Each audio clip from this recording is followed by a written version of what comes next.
All right, welcome back to the afternoon session of our second day of the Blockchain Select Committee work. Welcome back, everyone. We are still working on the 10:30 discussion point on digital identity and largely focused on the discussion around e-residency and data privacy. We still have discussion of the private cryptographic keys legislation ahead. And we had just finished conversation with Mr. Christopher Allen on his presentation supporting some of the key concepts on e-residency that we've been looking at. Let's bring folks back and continue that discussion. I know that Representative Western had a question. I believe Representative Stitt did as well, but they had an entirety of an hour and a half of lunch to let those questions slip their minds. So I'm just talking briefly as you're trying to remember what those questions were. Got nothing? Representative Stith, hello. Mr. Chairman, I have no idea what question I would have asked. It was a before good the lunch one. break. It's going to be great. Mr. Co-Chairman, go ahead. Thank you, Mr. Co-Chairman. Mr. Allen, is just in your opinion, is there a benefit that a community or state might derive from a company being brick and mortar that goes beyond economic activity or taxation? Yes. Go ahead, Mr. Allen. Yes, thank you, Mr. Chairman. I think there's a lot of different kinds of value that ought to be untangled here.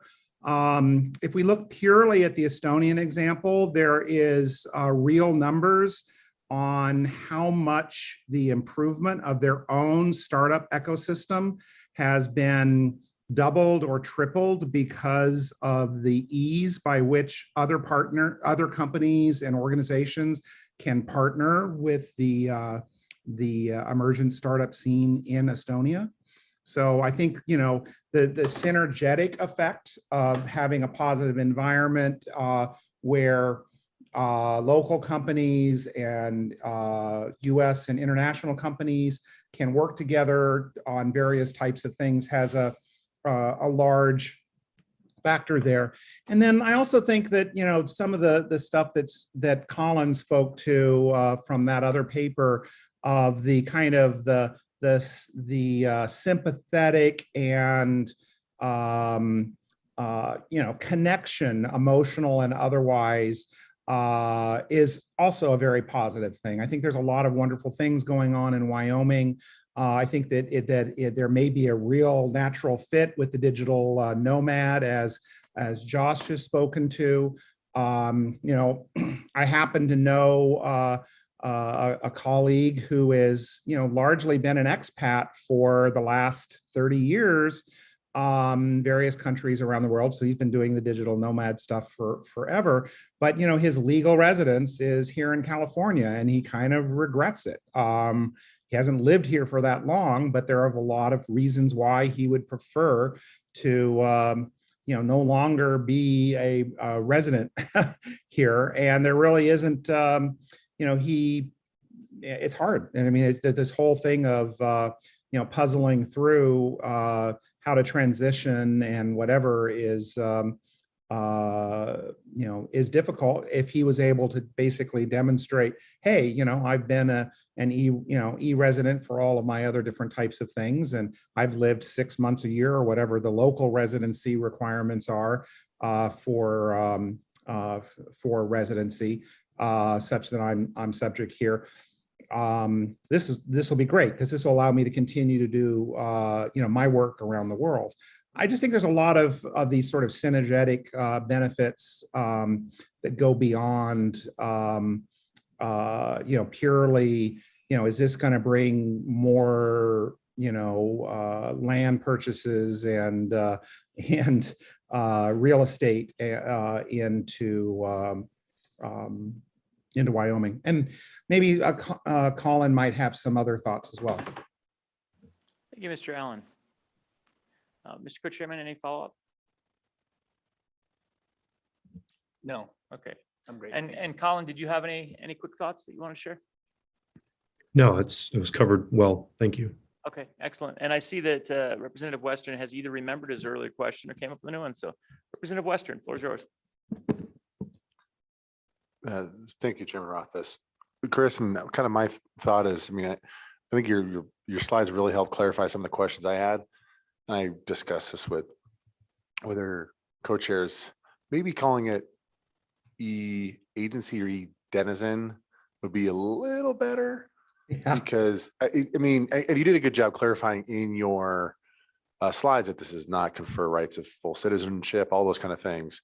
But, making sure that this gets, framed well from square one, I think is important. So I think whatever we do going from here, try to frame it in those terms versus the citizenship, because this whole time I've kind of been confused on that particular topic, but maybe that's just me. Yeah, and I think it's awkwardly named. This is something that's been a challenge. E-denizen may well solve the problem, or if there are other ideas. I do think E-domicile? E-domicile. Yeah, things along those lines that don't convey what might cause concern for Wyoming residents, that somehow there's this equivalency. So we need to be careful of that. That's something for us to work on and think through. So anybody out there has ideas and has their thesaurus handy, wants to put E in front of something, let us know. So we've got a few more folks that I think would like to testify. I saw and know that Brendan is out there. We are now fully effectively behind, but this is an important topic. So I want to make sure that we're limiting testimony to say 3-ish minutes or so, and make sure that we're not being redundant with previous testimony. This is the first meeting, and we're just trying to explore ideas in this meeting. We're not going to conclude anything here today. So let's try and get out new ideas as quickly as possible. And then hopefully we'll try and catch up with the agenda in a little bit. But with that, let's get Brendan up. There he is. Yes. Can I just make one quick point on e-residency before you continue? Who is that? Oh, sorry. I think we're still continuing on e-residency, Raza, so I'll come back to you in a minute. Great, thanks. Yep. Go ahead, Brendan. Okay, still on e-residency, just for clarification for myself. So because I joined late, so we have not started the data privacy commentary. Is that right? Or we have? Nope, we're going to go to that next. Is that what you're reserving for? No, I have a comment on e-residency Okay, specifically. so let's keep it quick and on point. Yeah, I will keep it short. Got it. The salient way to think about this is, and I believe that, and I'm going to talk about this a bit in my other discussion, but we have this looming problem, which is the travel rule. Any transaction which will be over some amount of money, I don't know what it is, $1,000, whatever, is going to need to be associated and bound to an address, a blockchain address, et cetera, et cetera. The killer app for e-residency is that every single transaction that has to fulfill the travel rule and travel rules that will be established globally will need to be pegged to a jurisdiction, because they'll have to provide information about their address, et cetera, et cetera. That's all I have to say. So there is a huge, huge, huge killer application for this. I'll leave my comments there. I appreciate that, Brendan. That's an excellent point. Raza, back to you quickly. Yeah, I think one of the quick points that I wanted to clarify is that in my conception of this, I don't see e-residents becoming full citizens within Wyoming. So I don't see them participating in local and state elections. I think the idea is that Wyoming is operating as it is currently operating, but it is developing effectively a virtual polity that e-residents are able to become members of in order to participate in that set of law. And so I think with other states, to the question of how would other states respond to this, it's really only going to be a question of whether a state chooses to not recognize Wyoming in this capacity. So for example, I, as a resident of another state, am not going to be able to escape the taxation that's going to be applied on me in my local state by claiming that I am an e-resident of Wyoming. I think that the concept that I see as the initial starting point is to keep things pretty much as is, but add this virtual layer on top that streamlines legal interaction among participants. Excellent. Thank you, Raza. Appreciate that. Okay, up next, I think Devin is up next. Devin, the floor is yours. Thank you, Mr. Chairman. I would like to just share slides, if I may. Here, share this.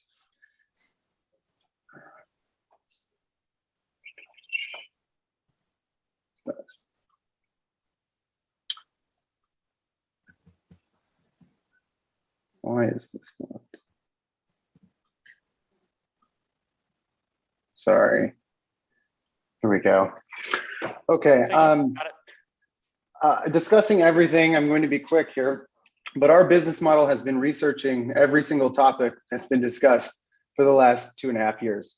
So we help consumers, businesses, and enterprises and regulators with exactly this subject in regards to agency or sovereignty amongst and moving around and transitioning between countries, states, provinces. Right now, we're talking with the US Trade and Commerce. We have a signed LOI with a country.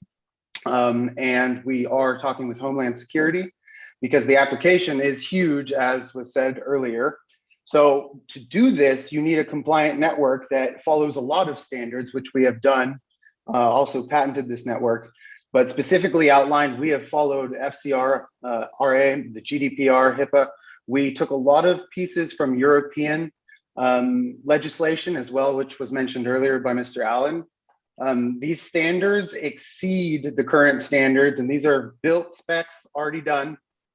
So what we call this is block ID. The block ID is, the intention is to allow a financial inclusion of everyone to access the global bond market, but on a state level, it is used as what you guys are describing here to give that self-sovereign identity while addressing the issues that have been brought up here. Now, many of the issues are valid when you are limited by smart contracts. And I know I keep harping on this, but this is like, smart contracts are digital plutonium. We're all excited about it, but we're handling them in the wrong way. And so we need to reestablish what they mean and what they do, because in current legislation, it's scary to me what's being written. So block ID is already established in a way that has been put into a way that developers can just take it and develop. So billions of consumers are currently unable to access the global lending market, costing both lenders and consumers trillions of dollars in transactions daily. That's everybody's problem. So that's the state of Wyoming. If we can fix that here and have that DAO running out of here where people can access not just within the state, but outside the state, that market. Right now, we have three credit bureaus for the whole world, essentially. That's extremely concentrated. And the FTC and the CFPB both reported that fraud is up, or the errors are 32%. It's actually 35% now. And the FBI reported that fraud itself is up 38%. So when you guys are talking about jumping into identity, that's what you're talking about jumping into. So you need to keep in mind that even though we may not understand encryption in its entirety, it is fundamental to our daily existence. For example, Lindsey Graham quoted on an interview stated that when we couldn't get into those terrorist cell phones a few years back, how stupid it was that we couldn't do that. But then he corrected himself in a later committee meeting, which I can give to you. He blatantly said, it's not as simple as I thought it was. We can't just start building identities and encrypting later. Encryption needs to happen now. So I'm here to hopefully bring Wyoming 2 years up to speed right now, because these are already done. So we just want to build with you guys. All of this is a block ID that introduces a financial passport, but it can also carry IP through an API integration with the USPTO. So we can monitor patents and trademarks. People can integrate. It's a simple toggle for them to say, yeah, I want that data to be known, or I don't want that data to be known. They have a whole dashboard that they can just manage this information. And if they do want that data to be known, they can monetize it themselves, and they can sell it to the companies under their own discretion and know that their data is that way. See, these are the problems that will come up when you talk about e-identification, anything, whether it's sovereignty or financial data or school. Like, we can carry academics on this as well, but those bring up all those other compliance systems. You talk about medical records, you talk about HIPAA. And so these standards are already built into the block ID. And we have the whole other network that Devin, goes. one second. let's focus on policy instead of specific product, okay? We're This getting is too the deep policy. into. No, I'm you're saying the getting- composability allows policymakers to build policy. Devin, Okay, we have procedures here. I'm sorry. I am the chair. If you'd like to continue to provide testimony, when I ask you to do something, you're gonna need to I do can't that. see you. I can't see you. That's why. I'm sorry. Okay, so we're looking at policy. We're not looking at block ID as a product to adopt. We're always going to be neutral in any adoption. It's just going to be legislation that says, hey, we should implement a policy. So anything else we need to know that we haven't already discussed on specific policies that we want to take into consideration as we're contemplating an idea of e-residency? And I'll give you one more minute. Yes, Mr. Chairman, I apologize. This is again my second day ever speaking in this manner, and I'm still learning the environment. In regards to policy, when I talk about composability, it is in regards to policy, because if we work with software that is future-proof, we can make policy a lot easier to understand because we can build with it like Legos rather than building a lot of complex policy around very rigid concepts where there may be better alternatives. So instead of sitting and deliberating or talking about policies that should be in place, there's an easier way to do it and a policy that can go with it that you could get done like that makes sense with our current model. So I don't have very specific things to add, but what I'm hoping is that you look at an application that can help you guys build better policies faster, more efficiently, and more sensibly. Great, thank you, Devin, appreciate it. Any questions for Devin? All right, seeing none, thank you, Devin, appreciate it. Thank you. And Emily, do we have anyone else for public testimony on this topic? Okay. Let's bring everybody back up for a second and just see if there are any 1 minute or less final thoughts on e-residency based on other people's comments. Oh, and I also see Ms. Long. Hi, Ms. Long. I don't know if you have any questions. I haven't had a chance to see you recently. Okay. I don't see any further comments or discussion on this. Excellent. Okay, so with that, then let's move on to the bill draft for private cryptographic keys, which we have here under digital identity. You have select committee, a piece of legislation that we looked at a couple of years ago. And it was based on 2021 SF 105. So we have a draft here for consideration, but we're not obviously going to take action on it today, just something to contemplate. As we're talking about and contemplating digital identity and specifically the idea of e-residency, it then becomes incumbent upon us to contemplate protection of private keys. So that's why this comes up under this topic as we're looking at it. So the legislation that we had from a couple of years ago, committee, you'll recall, is just the idea you'll see on page 2 if you've got the legislation in front of you. And again, this is just a working draft that no person shall be compelled to produce a private key or make a private key known to any other person in any civil, criminal, administrative, legislative, or other proceedings in the state that relates to a digital asset, other interest or right to which the private key provides access, unless a public key is unavailable or unable to disclose the requisite information with respect to the digital asset. So in other words, anywhere a public key can provide necessary information, there would be no ability to produce a private key. And that was how we structured it before. And then there's just some conforming language on page 3. Now, when we drafted this the first time, we didn't have in place our Digital Identity Protection Act. And so this is effectively elsewhere in statute. And one of the questions that, if we're looking at this, of how we might want to think about changing it would be to actually integrate the same language over into our Digital Identity Act, assuming that it would actually play well with the Digital Identity Act. That comes down to a drafting question. But we've talked about this bill before. I think the question and the decision today is simply, do we want to proceed with getting a formal draft of it for consideration by the select committee next time? And if so, do we want to talk a little bit about where that's going to end up in statute, whether we put it under the Digital Identity Act? I know we do have some public testimony on it, so we can go to that in a minute, but select committee, any questions on the bill? Representative Stith? Mr. Chairman, if someone can just kind of walk me through how lines 10 through 16 on page 2 relate to lines 3 through 9, Absolutely. 9.5, because the lines 3 through 9 say that you can't ever be compelled to produce a private key. And then lines 10 through 16 seem to say, well, you can if there's a lawful proceeding. And so there's some tension there between the two sentences that I'm having trouble sorting out.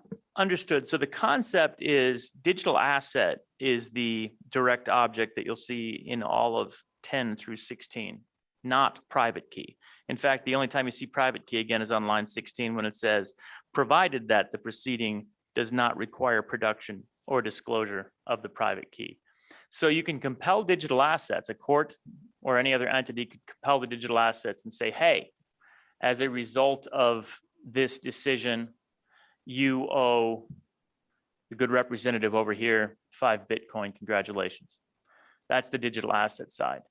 But as a part of that settlement, there can't be, oh, and we're going to need to see your private keys.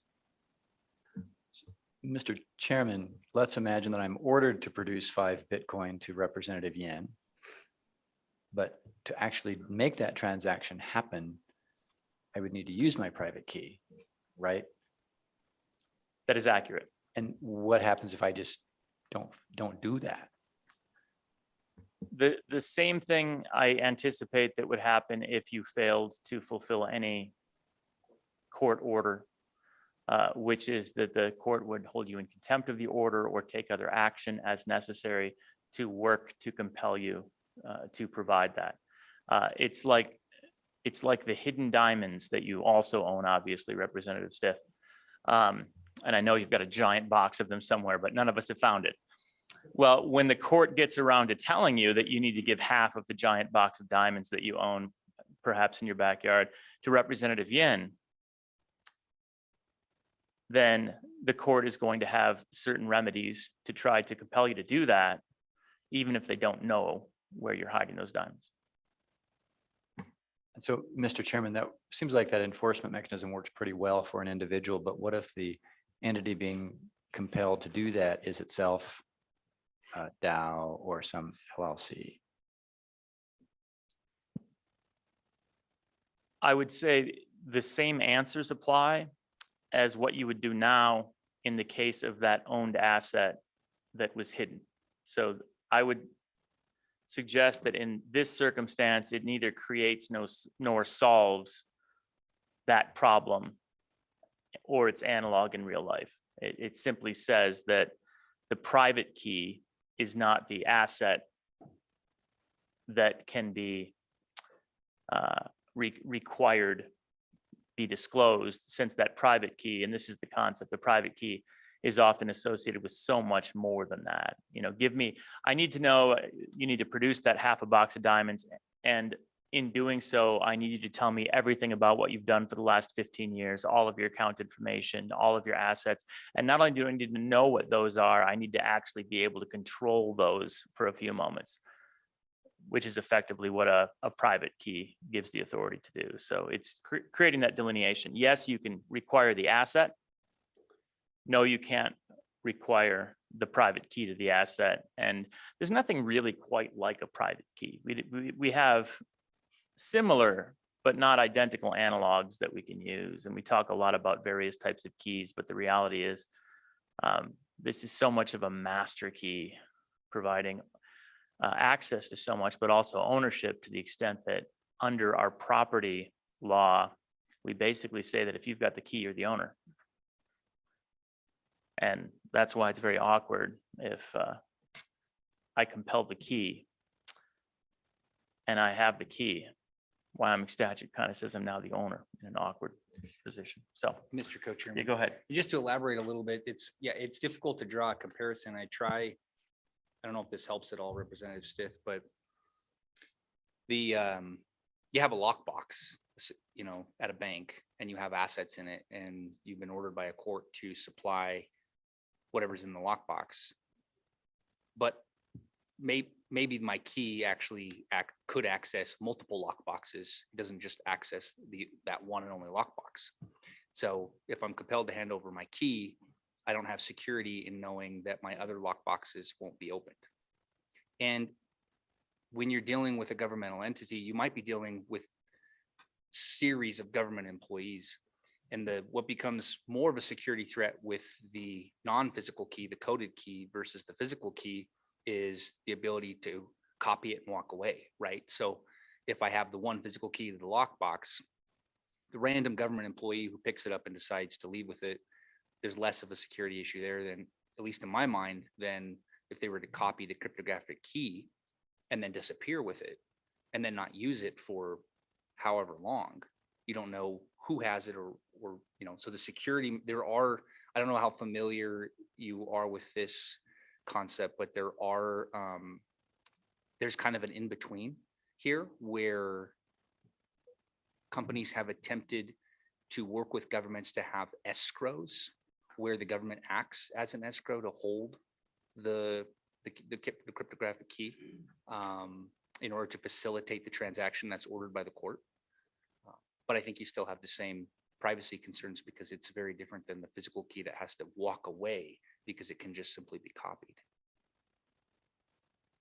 There's also really no way to know whether anyone's copied it, which is an awkward thing here. So you do have total control of whatever assets underlie that private key. And as contract signatures are going to be validated with that private key, the idea that that private key can be copied because others are going to have temporary access to it.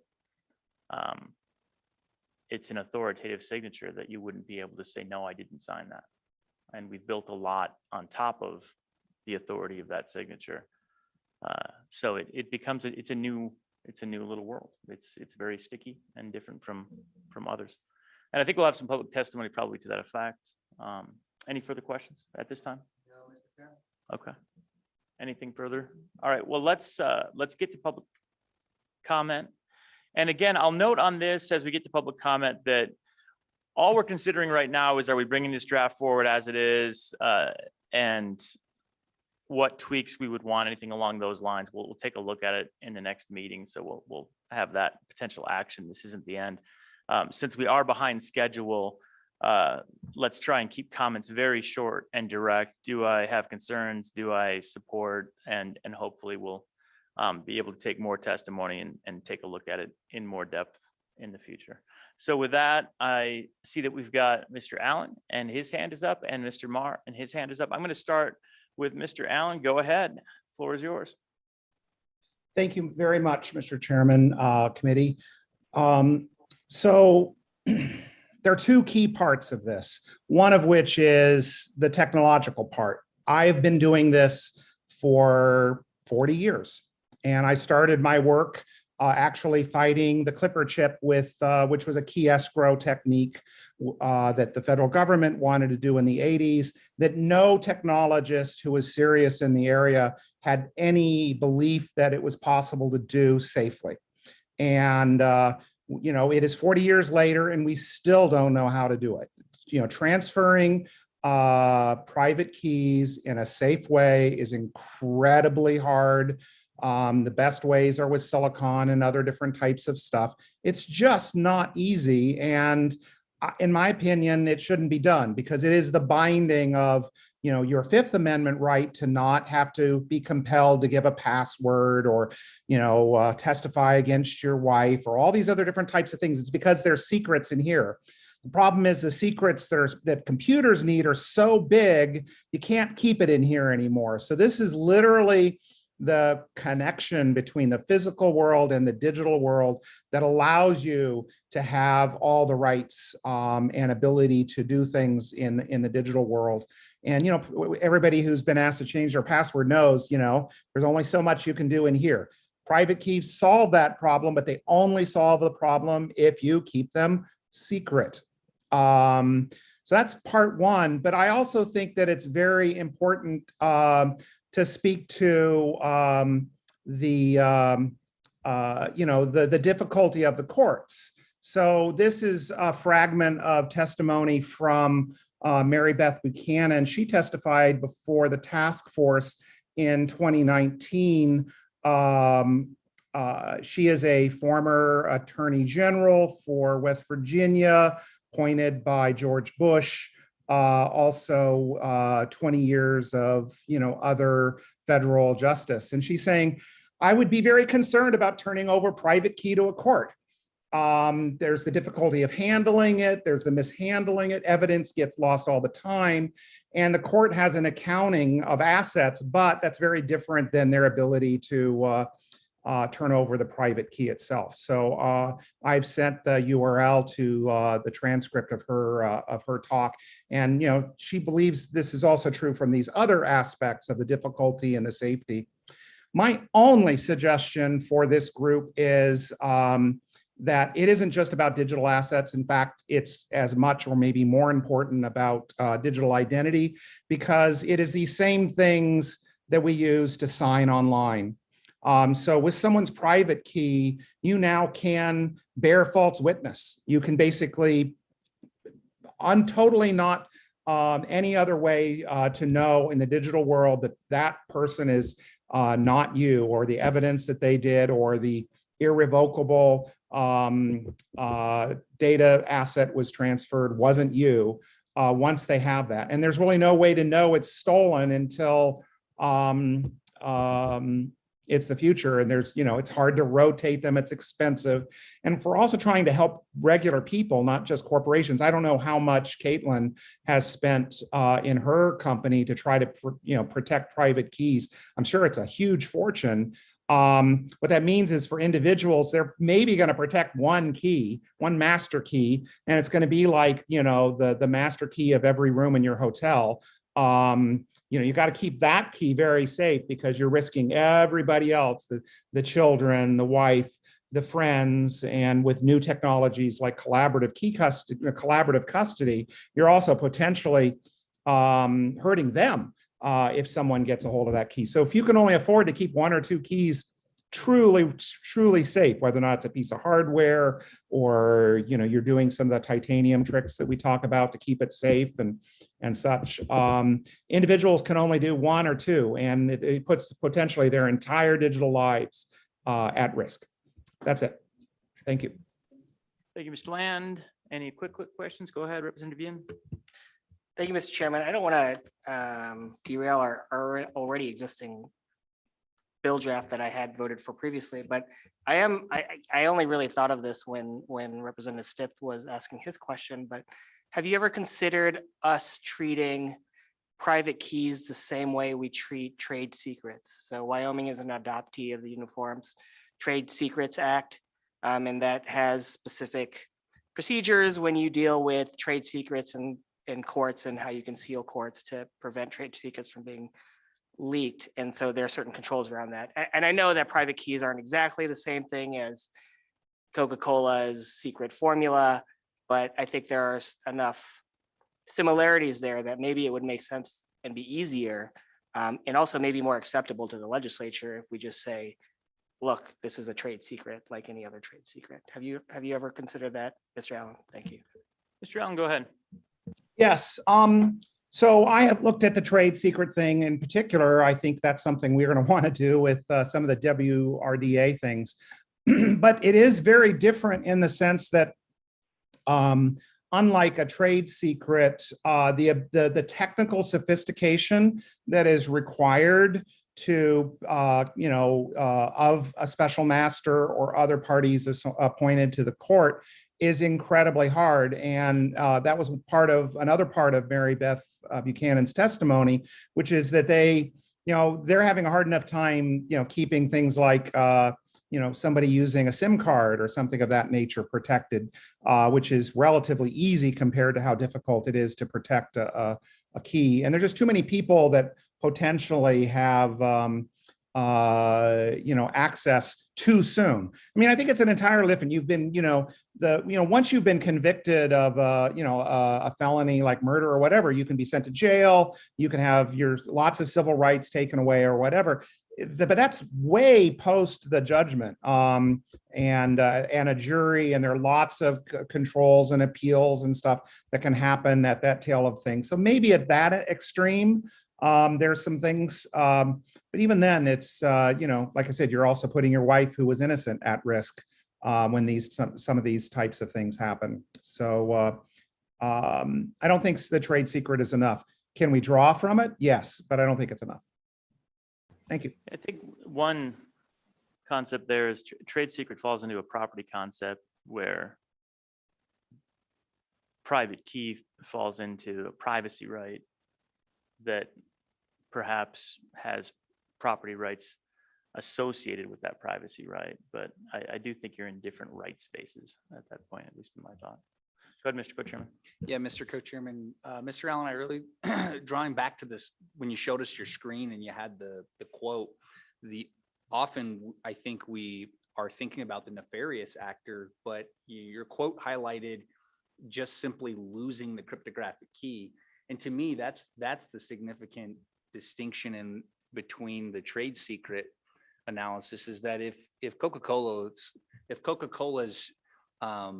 recipe is lost, I can still find a Coca-Cola. I can still hire a chemist to break it down and decipher what the formula is. But if the judicial assistant who's helping the judge deletes the key somehow, I'm like the guy who somehow lost my key to my $8 billion worth of Bitcoin, and there's no copy of it anywhere in the universe for me to go and get it. It's gone now. And now so is the coin, even though I only owed my ex-wife, $100,000 in Bitcoin.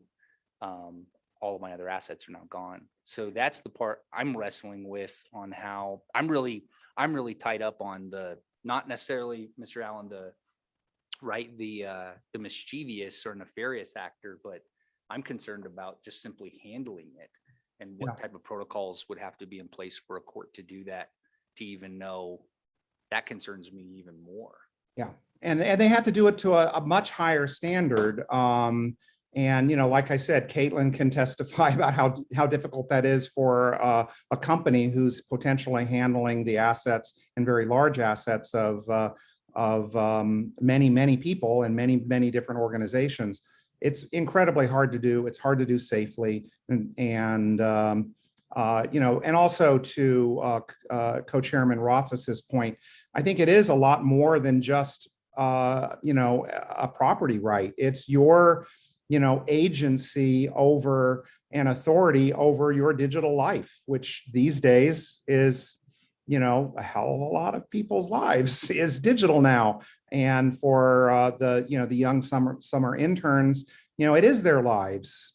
All their relationships, all of their education, et cetera, has been mediated digitally. And, it violates their authority to do that. Now, I'm really, sympathetic of, you need to pay your wife her alimony and all those different types of things, but that's a compelling of assets. I have a hashtag, I use this on Twitter. It's, keys are not digital assets. They're keys are not assets. They're something else. It's a representative of your authority to act in the digital world. And that's what they All are. right, thank you, Mr. Allen. And we need to get rolling. Mr. Marr, I know, is up next, and he's got a few things to Yes, discuss in I'll be space. quick. I hope, Yep, can everybody hear me? We sure can. Excellent, great. My first comment is I do not support pushing it through at this time. The additional language does, I believe needs to include wording about labels for keys, because that's the meaningful information that we attribute to the public keys. So that's also very important. But there's two other issues here that are extraordinarily important to look to resolve. And I was going to speak about these in my other talk, but I will mention them briefly here. And that would be that when you have a single key in an individual, you can say, okay, we have that. They downloaded an app. They got the public key. It's one key. That's fine. However, when you talk about an organization is going to have hundreds of wallets. They're going to have millions or thousands to potentially millions if they have different public addresses for different kinds of transactions.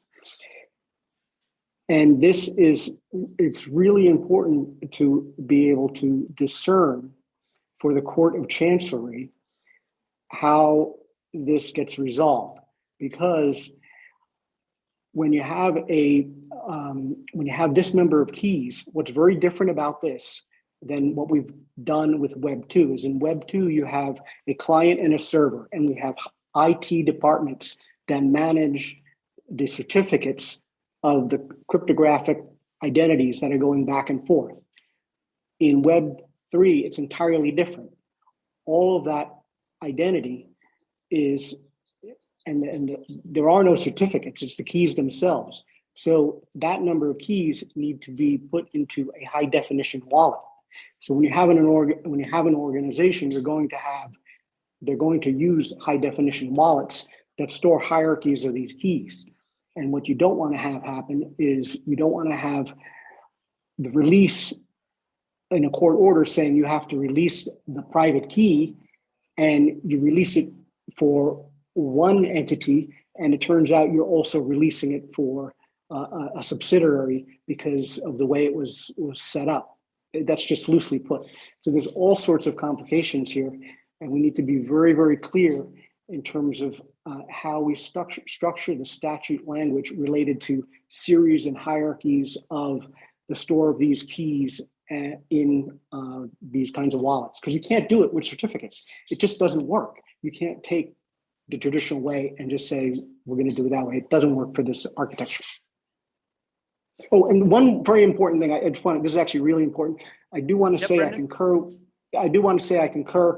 with Christopher Allen. There is no possible way to safely at scale to copy a private key, because once you have it, even if you have a hardware wallet and you copy it, you're then copying it into software, and that imprint in the software can be fished out if you're a good geek.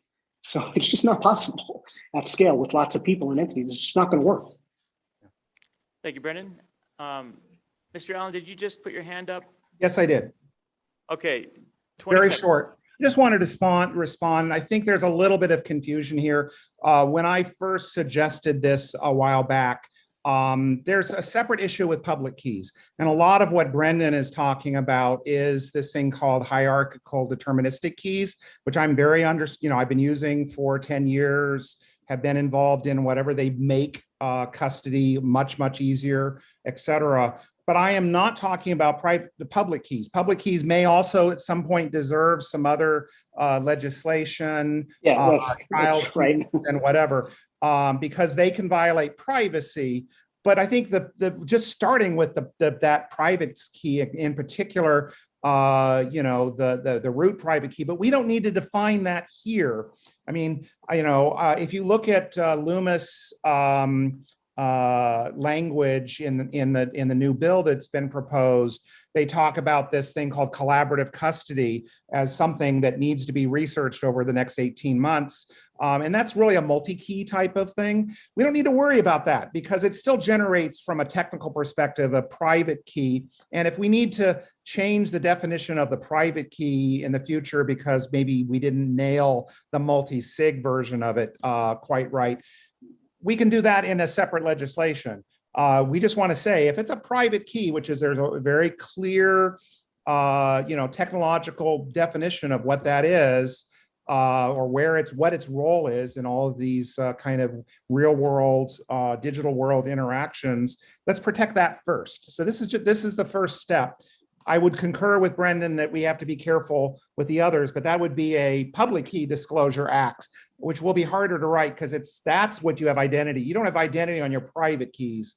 You usually have your identity on a child of a private key that is a public key, and that's a very different thing. And you may have many of them, and you have to be careful. Thank you, Mr. Allen.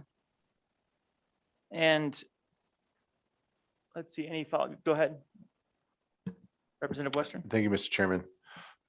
Mr. Allen, if you wouldn't mind just answering real quick, this kind of reveals my ignorance, but would there ever be a circumstance in a court of law or any of these kind of situations or hearings where a public key would not be available or unable to be identified? Because the way I read this is that should a public key not be able to be identified, then the court can compel them to use their private key. So this is a technical question. Right, yeah. So, I mean, Mr. Allen. yes, I think there has to be a line. I mean, personally, somebody comes along and says, well, no, I can't give you the public key. And there's a very specific example of this. There is, someone out there who's using the court system and, costing people millions of dollars of defense in places like London. I mean, Britain around libel things, who's basically making a claim that he is Satoshi. And he's basically trying to borrow against Satoshi stuff. He refuses to use Satoshi's private keys in order to verify that he is Satoshi. So, but he's going to court, he's suing people, doing all kinds of patent things. Me even just talking here might make him want to sue me for libel, okay? Even though I've not specifically mentioned his name. So there has to be at some point where somebody's doing something so egregious, so much, and is refusing to do things that the court should be able to take some action. My personal take is that's like after, the contempt has happened and after, various judgments, and they still haven't, done the key. Then maybe they can force it from them. But even then, I would say the average, person put in jail still should be basically compelled to use the key, not to reveal it. But that's outside the scope of this bill. That's a separate situation. Thank you. And that I'll just follow up on that. That's a one in however many circumstances, interesting example. And again, I still don't think you need to compel the private key, but in this case, and it gets at something that I think Representative Stith is contemplating is what verbs you can do with regard to the digital asset, sell, transfer, convey. In that instance that was mentioned, there'd be no reason to disclose the private key. What the court is trying to do is, or has tried to do in that specific instance, is effectively compel use of the private key to demonstrate ownership and you can do that without disclosing the key. If I signed a transaction that said, hello world, using my private key, and you countersigned it, something along those lines, I wouldn't have to disclose my key, but I would definitely be authoritatively proving my identity, which is sufficient in the case that Mr. Allen just laid out. So again, that is more of a public key disclosure requirement, which is listed here. I can prove everything about what I own, the transactions I've done, and validate my identity. And throughout that process, all you would need to know in that circumstance is my public key, and then it's all authenticatable. The private key is just having the ability to do it, which is the difference. So I think that, again, the construct here is if there ever were a circumstance where you couldn't do what you wanted with the public key, then you could compel the private key potentially. The hypothesis there, and the reason it was drafted like that, is I can't come up with a single circumstance where it would ever apply. And if it doesn't, that's pretty good, right? But if it actually did, it would be that loophole that was necessary to get the job done for a circumstance where a public key was insufficient. So in theory, it covers all bases. Either the public key is sufficient to get done what you need to get done, or you don't have to worry about the first sentence. hopefully that makes sense. All right. And with that, any further follow-up? And if it doesn't make sense, I'll follow up with you. Do we have anyone else with their hand up or anyone else that would like to provide public comment on this specific bill draft? Again, we were not going to take final action on the bill draft, but if anybody has any comments or thoughts, particularly any suggestions, seeing none, excellent. All right, public comment is closed on that topic. Back to the select committee. And select committee, two decisions here. One is, do we want to proceed with moving to the next meeting?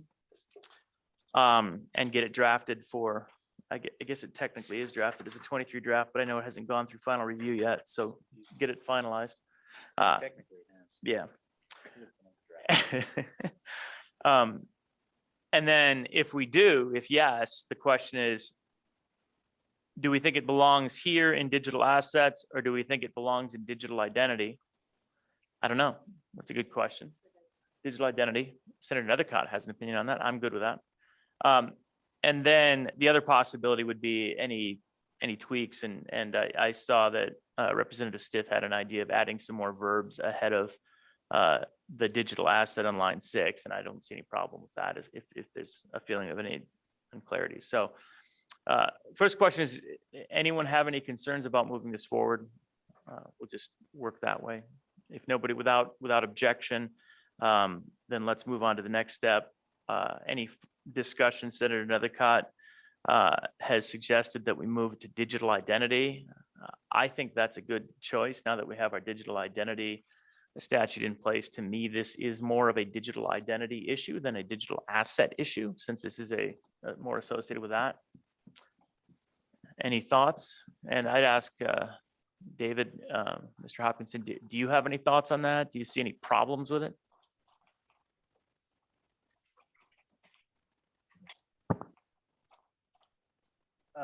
Mr. Chairman, I guess I don't really see any problems. The Digital Identity Act currently is fairly slim. So I think this could fit there. And I can certainly make any necessary conforming amendments.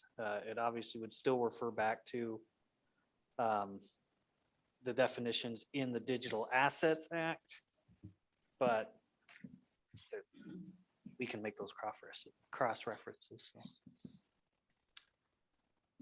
Yeah, and I don't know that it matters that much, but I do think to the extent that we want to be clear that the private key isn't a digital asset, although this still is tying into them.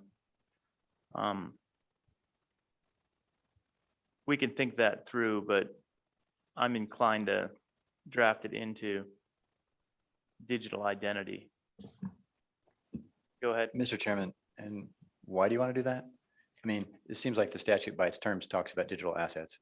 So I get it that identity is related to that, but you know,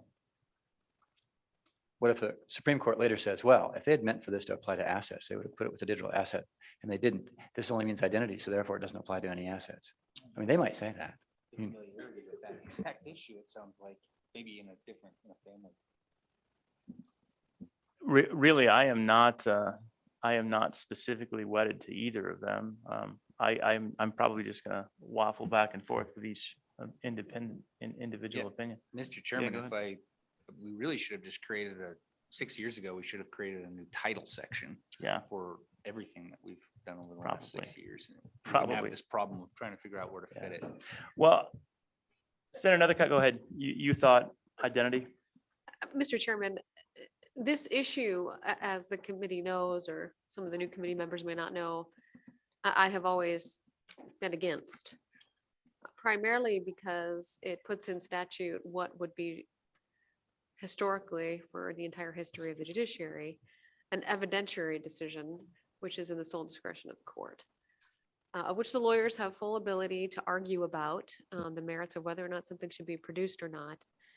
And appropriate protections can be provided at that time. So again, if you were really looking at where to put this in our body of law, this would be in the rules of the courts, of which we don't have authority to do.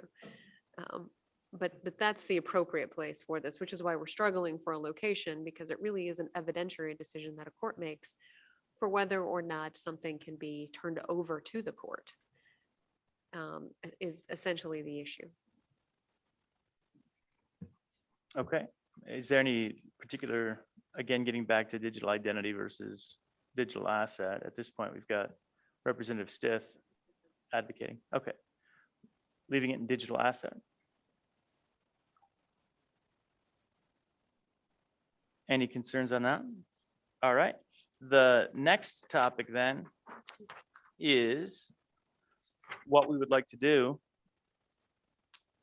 with any of the language. And there's one possible suggestion again, and I don't know if we'd need a reference, but on line 6, where we're talking about the private key that relates to a digital asset, comma, other interest or right, we could contemplate putting digital identity in that space. So just reflecting that this is a private key related to a digital asset, digital identity, other interest or right. And that can then be in the digital asset. I think that might address that. Any concerns with doing that? All right, well, let's incorporate that into the next draft. And then Representative Stith, I'll give the floor to you to explain the suggestion that you've got. Oh, Mr. Chairman, my amendment would be on page 2, line 12, before the word produce, to add the words sell, transfer, convey. All right, And so yeah, read that back to us, then how it would read. It would then read, starting on line 10, this paragraph shall not be interpreted to prohibit any lawful proceeding that compels a person to sell, transfer, convey, produce, or disclose a digital asset, and so on. All right, any questions on that? I think that's consistent with the intent, if clarity helps. Awesome. All right, we'll incorporate that. Anyone else have any thoughts at this point in time? Okay, then without objection, we'll move this to the next meeting. And we'll just get a finalized draft for us to consider that's actually been through the review process, but with those suggested changes. All right, with that, we're finally done with our 10:30 agenda item, just in time for lunch. Okay, so up next is workforce development, our 2:15 agenda item. I do think we'll catch up a little bit here because we probably have less than we thought we were going to. So we're starting with, we've got the University of Wyoming, Wyoming Community College Commission. I know that we've got the Business Council and others as well to testify. So let's see, going in order of the agenda here, maybe I'll start. Do we have the University of Wyoming at this time? Oh, wow. Yeah. All right. Look at that. You're really ahead, Mr. Co-Chairman. I tried to save us some time and failed. Okay. But Mr. Co-Chairman, I would Yeah. like to take just a second to say hello and welcome to Representative Ocean Andrew. It is. Thank you It's for it's traveling all the Representative way Ocean up Andrew. here to Sheridan to join us. Welcome, Representative. All right. Yeah, let's go back to the 1:30 agenda item that we haven't done yet. Bill draft, public benefit corporations.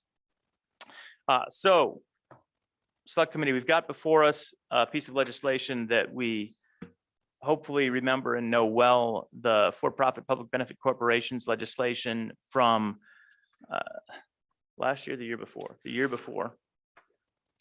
And you can see in the staff comment that this draft was prepared based on 2021 Senate File 36.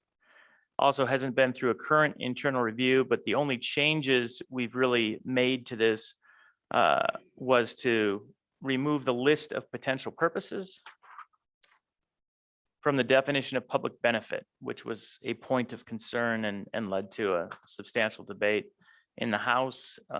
This had strong support in the Senate and then struggled a little bit in the House, I but think it was unanimous in the it Senate. might have been, Mr. it might have been unanimous in the Senate. Co-Chairman. It's very possible that was the vote out of the Senate.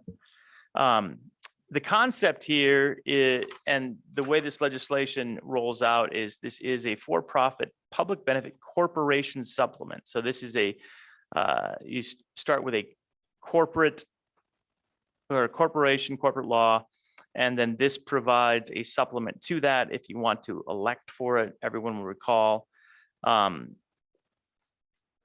It's relatively straightforward, and in the interest of time, I don't think we'll walk through it today. Again, I don't think we'll take final action on it at this point in time, but we did want to get this on our agenda and check in with the committee, select committee, to see if there's any work that we wanted to do here, anything we wanted to change, any concerns that we had from last time, as we would potentially move it to the next meeting and hopefully pass it at the next meeting if we're still comfortable with it. But the idea here, we've heard a lot of demand for public benefit corporations. This does not address the discussion we had earlier in this legislation that it be a DAO, public benefit corporation, right? This is not a DAO. That would be another different change that we would need, would be to come up with a concept where we had legislation that addressed the DAO, not-for-profit company or corporation interest that was raised earlier. So I'm going to pause there. We do have some public testimony on this, but before we get to that public testimony, any questions? Does everyone recall this? Any questions about the legislation, or are we all comfortable knowing what it is about? Okay. David, did I miss anything as far as changes? I think that really is literally the only change to the bill draft that was in the House. Is that accurate? That's correct. Okay. All right. With that, let's get to public testimony on this and public benefit corporations. And again, recognizing that this bill draft does not accomplish the interests that we discussed with Dow. But I know that we did have Mr. Pope at least looking into methods for doing that. So let's open up public comment. And for this public comment, I don't know who we have out there. I see Mr. Allen has his hand up, but we are behind schedule. So in the interest of time, let's, and knowing that we're going to be discussing this more later, let's really just hit the key points. Mr. Land, I'll start with you. And then I see you, David, just showing up. Or Mr. Allen, excuse me. I said Mr. Land. I was misspeaking. Yeah. Okay, thank you. My apologies, Mr. Allen. Thank you, Mr. Chairman. I'll keep my comments very brief. I, for 5 years, taught in a sustainable business MBA program. And so I'm very aware of, what is a for-profit social benefit organization. And when I formed Blockchain Commons, that was something we were looking into because we consider ourselves a for-profit. I pay taxes, but I also feel like we have a very specific purpose. And all the advice was, well, you really don't have to do that for LLCs, because when the Wyoming legislature invented the LLC, the point was you could use it for purposes that weren't solely about the stockholders. But there's a lot of controversy, and people are saying, no, you don't need to, you need to, or whatever. If you want to have the board and the corporate officers be protected in case somebody says you're solely supposed to be for our benefit, to allow that to happen in a public benefit corporation. So that was the theory when the first ones came out. But since that time, it's kind of become this weird marketing vehicle. Doesn't give you tax benefits. It doesn't really give you legal benefits. It purely gives the officers and the board of directors the right to consider other stakeholders or other interests for that. So part of me is kind of going, now that we've had these discussions about DAOs and other different types of stuff, that maybe this is where we're barking up the wrong tree. That basically, if you want to put public benefit in the name, the Secretary of State's office simply has to check your corporate things to say that it has X, Y, and Z in it. And there's a minor thing that basically says, amends the general C Corp Act to basically say, if you say public benefit in your name, and you have these things in your charter, you can be named that, and that is sufficient. And that would apply to every kind of company, whether or not, except for maybe a true nonprofit. That you could apply to a DAO, you could apply it to a series LLC, you could apply it to everything. It also wouldn't get people perceived that, I have to do a benefit corporation so I can have that in my name, so I can get investors from foundations and social benefit investors and all this kind of stuff, when in fact that isn't required. It's kind of a marketing thing. So I would just encourage you to think maybe a little bit more broadly, as having this be something that can apply to any for-profit company that wants that in their name, and B, put some specific things for each form in. That's it. Thank you, Mr. Allen. Any questions for Mr. Allen? Okay, seeing none. Mr. Pope, welcome back. Thank you, Mr. Chairman. I appreciate that. You asked me to take a quick look at a couple of things with for Yes. federal tax purposes throughout the day, so it might assist you in drafting a supplement that could create a DAO, a public benefit DAO. And the first thing I'd like to do is just take a minute and say that the Digibyte Alliance, which is Digibyte is a blockchain. It was just granted 501c3 status, and they are a Wyoming public benefit corporation, and they're dedicated to education and infrastructure. So I wanted to just make that announcement, and they're making that public today as well. But when you're looking at nonprofit status, the two types I'll just briefly touch on are 501c3s, which are traditional charities, and a 501c6, which is a business league. Code section 501c3 says specifically that it's limited to corporations, a community chest, fund, or foundation, organized and operated exclusively for religious, charitable, scientific, public safety, literary, or educational purposes. But it is defined as a corporation that has to carry those specific characteristics. There is a path for a limited liability company to become a nonprofit, but it's very narrow. It has to elect corporate taxation, and then it has to all of its owners, or all of the members of the LLC have to be charities in and of themselves. So it is, and there are a few other things, but that would eliminate most DAOs right away. So in 501c6, it doesn't, interestingly enough, specifically state in section 501c6 that it has to be a corporation.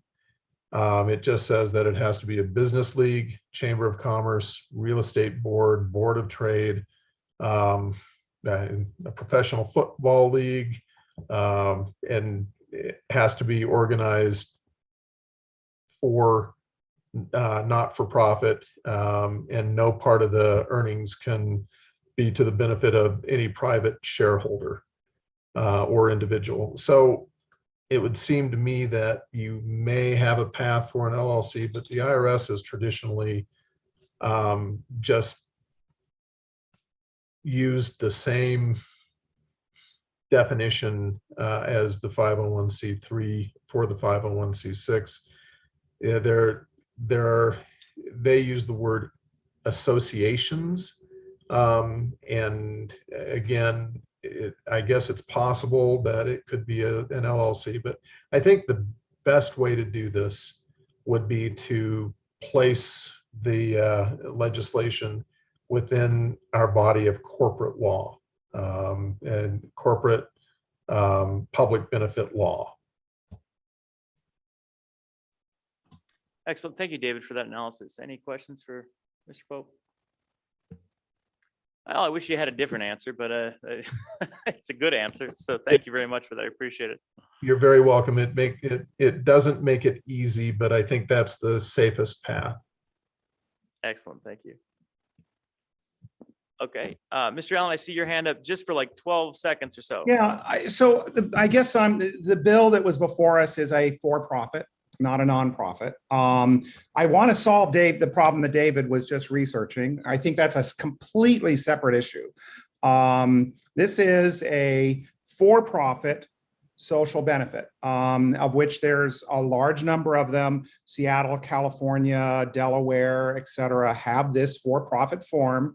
It has been a great way for parties that are doing agriculture or doing other different types of things to basically say, hey, you know, we're doing more than just making money. We're trying to do good also. We want to make money, but we're wanting to do also. And I believe that that's what this bill was, based on, was other legislation in other states how to do that.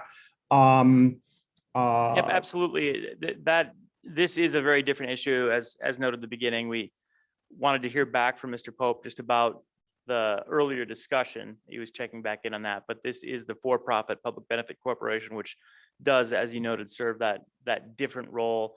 And a large part of that is that whether or not it has a fiduciary obligation to its shareholders to maximize profits, or whether it can have as part of its corporate charter some good purpose, which then would be contrary to maximization profits.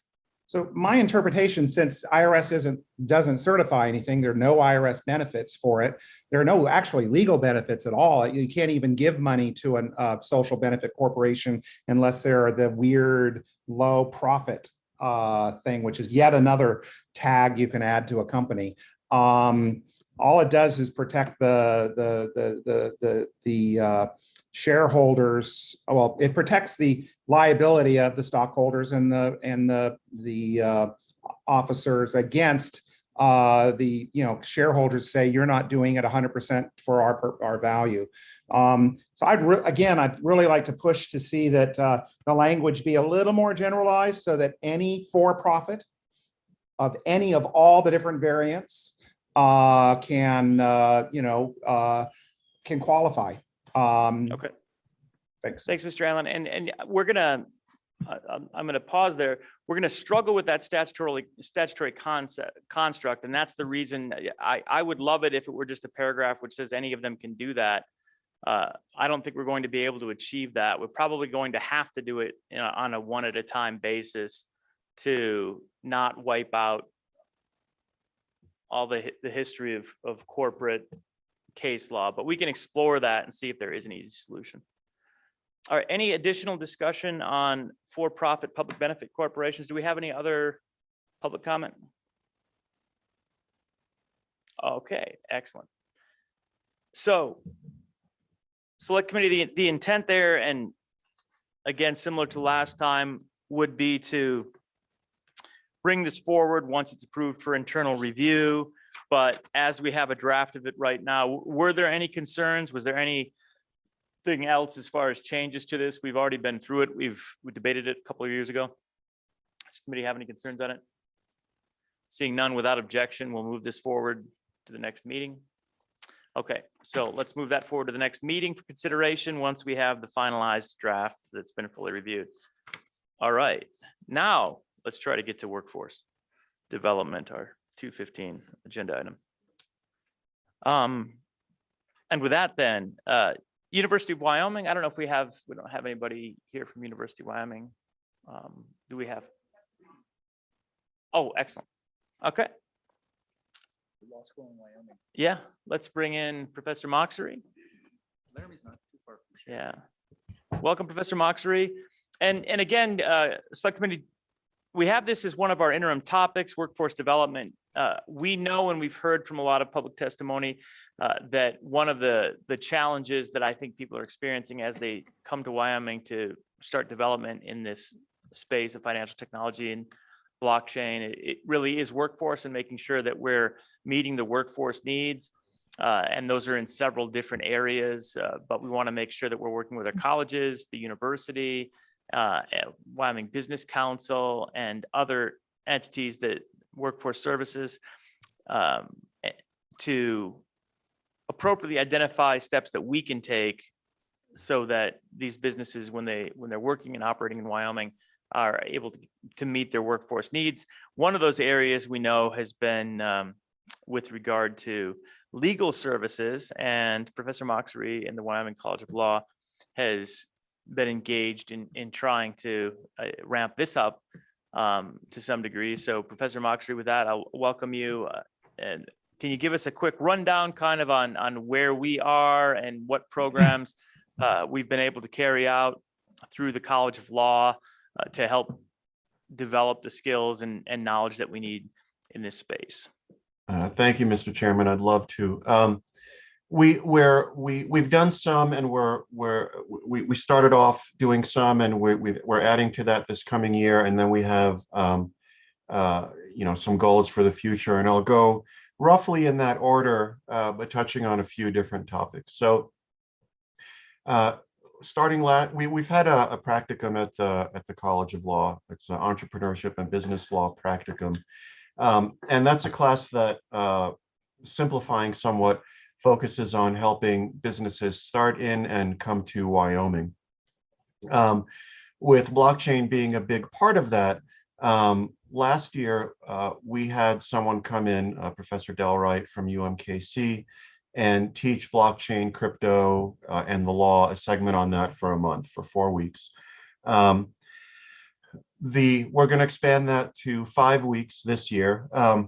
Up until last year, we were doing it with the Endow funding that the university had. That ran out, but luckily we got a private grant that's going to enable us to do that for at least 3 years and possibly longer, depending on the mechanics of the grant, which I don't know. I don't know whether that can go past 3 years. Professor Wright's going to come for 5 weeks this coming academic year to do blockchain, Bitcoin, crypto, and the law, so those topics and the practicum.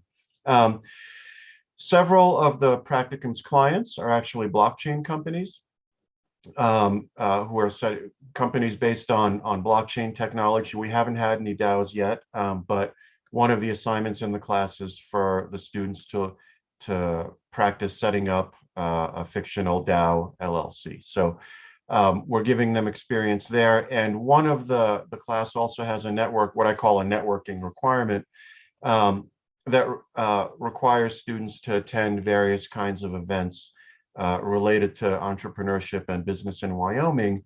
And that includes a slate of blockchain and crypto conferences and events and things like that, that the students have attended. We also have classes at the law school that are the building blocks for the area. Securities regulation is a class that I teach. I taught it last year, and I'll be teaching it not this coming. I'm sorry, I taught it this past year. I won't be teaching it this year, but I'll be doing it the year after. And we may have an adjunct teach that. Of course, securities law is very important to the area, especially how the SEC regulates and very much wants to regulate the space and takes every opportunity it can to get in there. So securities matters are exceedingly important.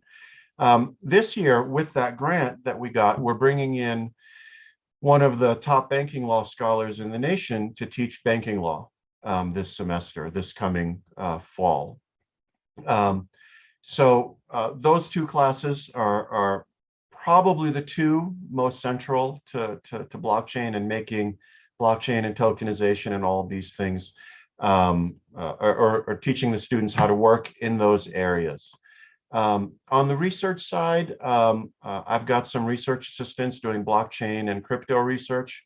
One focuses on that, and that student is again funded by the grant, and others will have that included in their basket of tasks, the basket of tasks that they work on. So that includes working on blockchain in the securities regulation space, for example, or how blockchain and tokenization in particular might change the corporate law paradigm and how corporations are formed and controlled Who controls them? Where does the profit go? Who's entitled to the residuum, and so on. I also am working on giving some students practical experience in the area. This is in the short to medium term.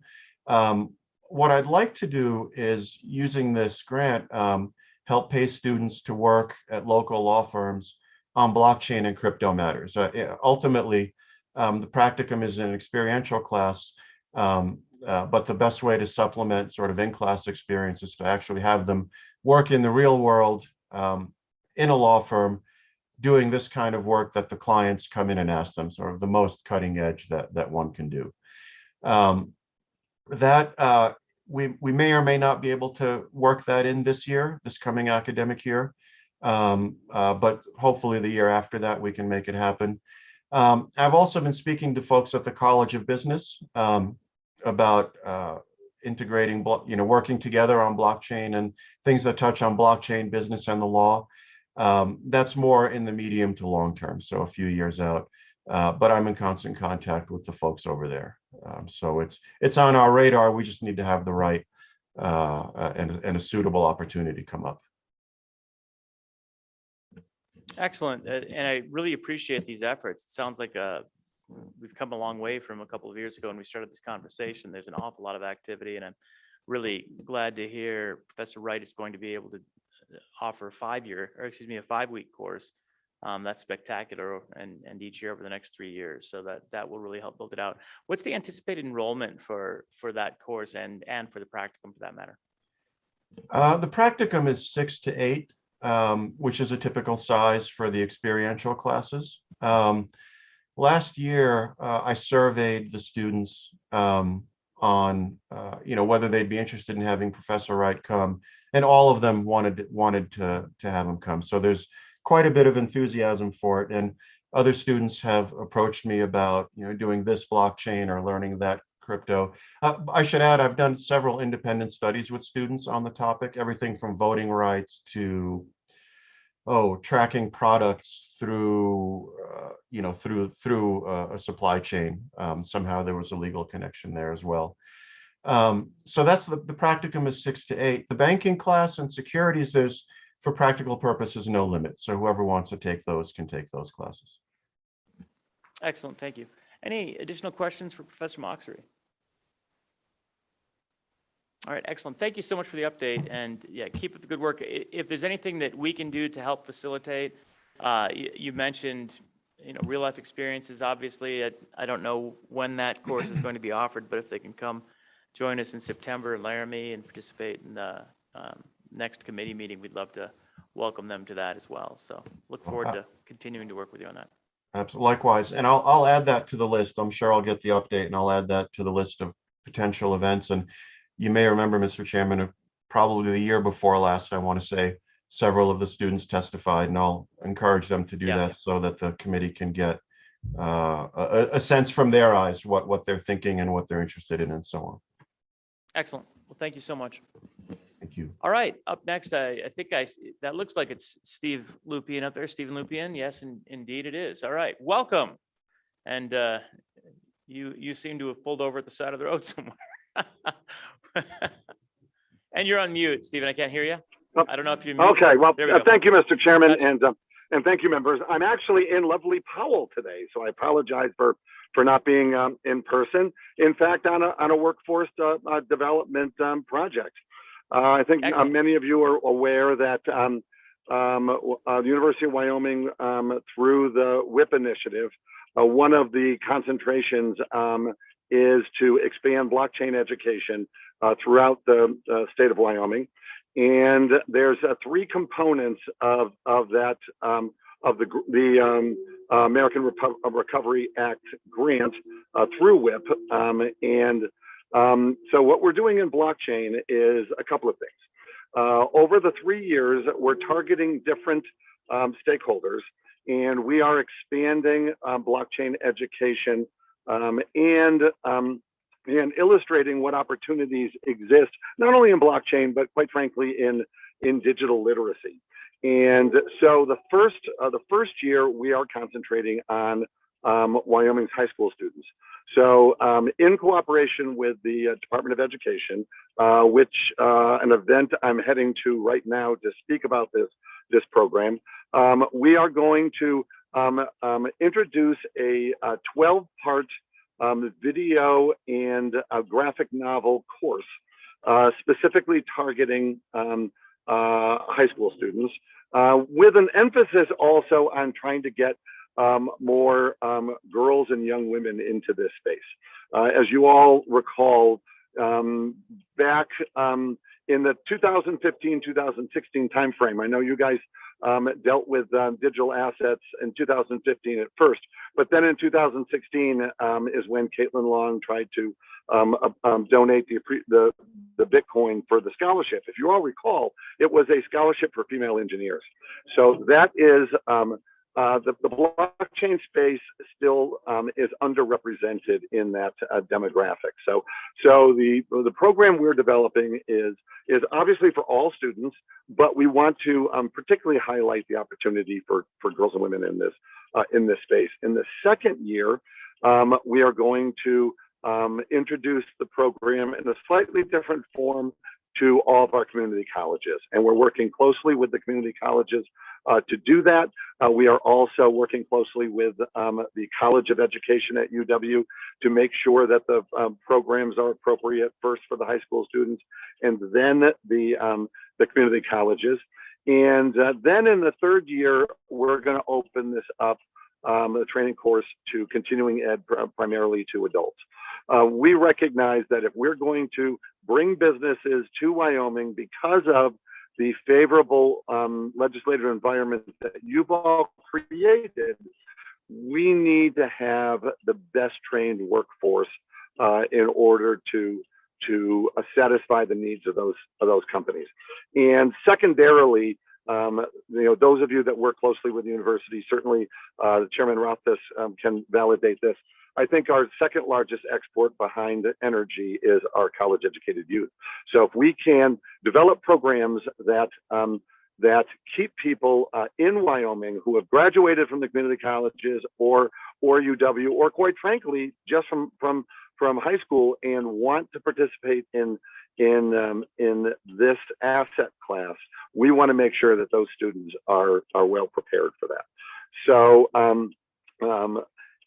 on top of that, I don't want to take up a lot of your time because I know you've got a packed agenda. We have graduated our second group of students with the blockchain minor, and we're finding that enrollment in the blockchain curriculum is causing us to have to lift our class caps. So we're finding now that the introduction to blockchain course is hitting a maximum of 65 students. We don't want it to grow much above that because then we have to go to an auditorium, and the way you teach and the interaction that you have when you get into an auditorium is entirely different. So we are essentially maxing out the courses.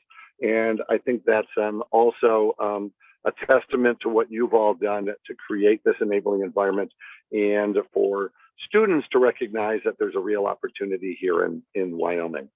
So simply the last thing I want to report, I think Professor Mascari touched on it a little bit. We've been getting grants from and donations from private entities. The most recent one was Ripple, and a significant amount of money is going to the law school, to engineering, and also to the School of Energy Resources to develop blockchain-based programs in those academic units. And also the College of Education has recently become the 5th academic unit to officially join the center, the blockchain center. And so we're going to be able to do quite a lot with them, including some blockchain-based visual learning programs. So a lot going on. And with that, Mr. Chairman, I am free to answer any questions. Great, thank you, Stephen. Any questions for Mr. Lupien? Any questions? So with the with the minor and with the interest from students in the undergraduate classes, what's kind of the breakdown? I mean, is it a good diversity of students from all of the colleges? Or does it tend to favor business or engineering or elsewhere? What's that looking like? Thank you, Mr. Chairman. The diversity is not where we like it yet. Mostly we are seeing College of Business students, and we are seeing engineering students. We are actively working on campus to make students aware in other academic units of the program, and that's going to be a focus for the summer and this fall. Great. Anything on the horizon as far as new programs or new classes? Anybody coming in as we look forward? We are, Professor Mascari mentioned some of the exciting things we're doing in the College of Law. We are adding some courses to the blockchain minor through engineering and through the School of Energy.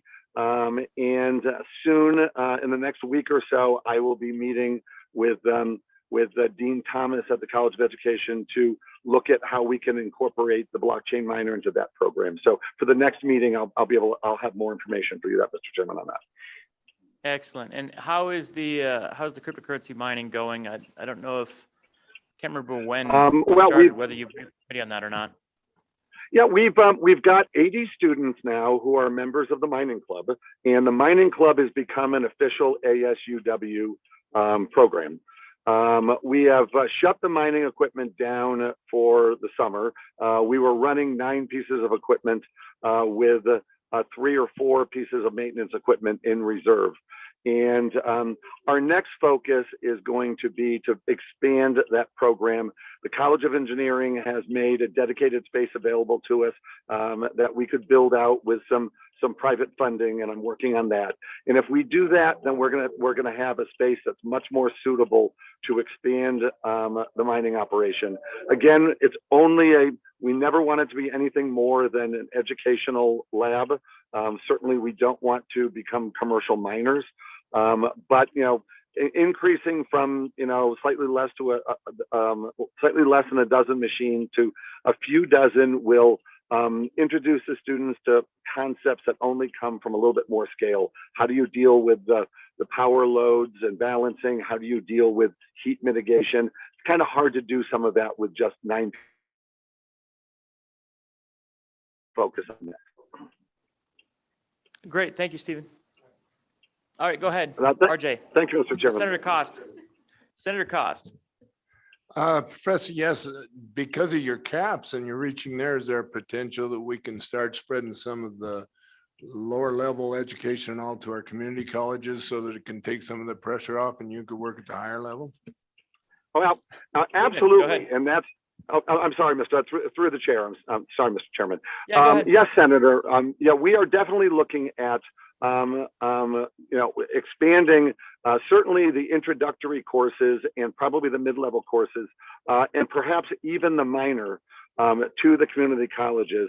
That is part of the focus of phase 2 of the ARPA workforce education program. And as I mentioned, I'm in Powell meeting with folks at Northwestern College today, in fact, in half an hour. So the community colleges are going to be a very, very important piece in expanding blockchain education across the state. Follow up.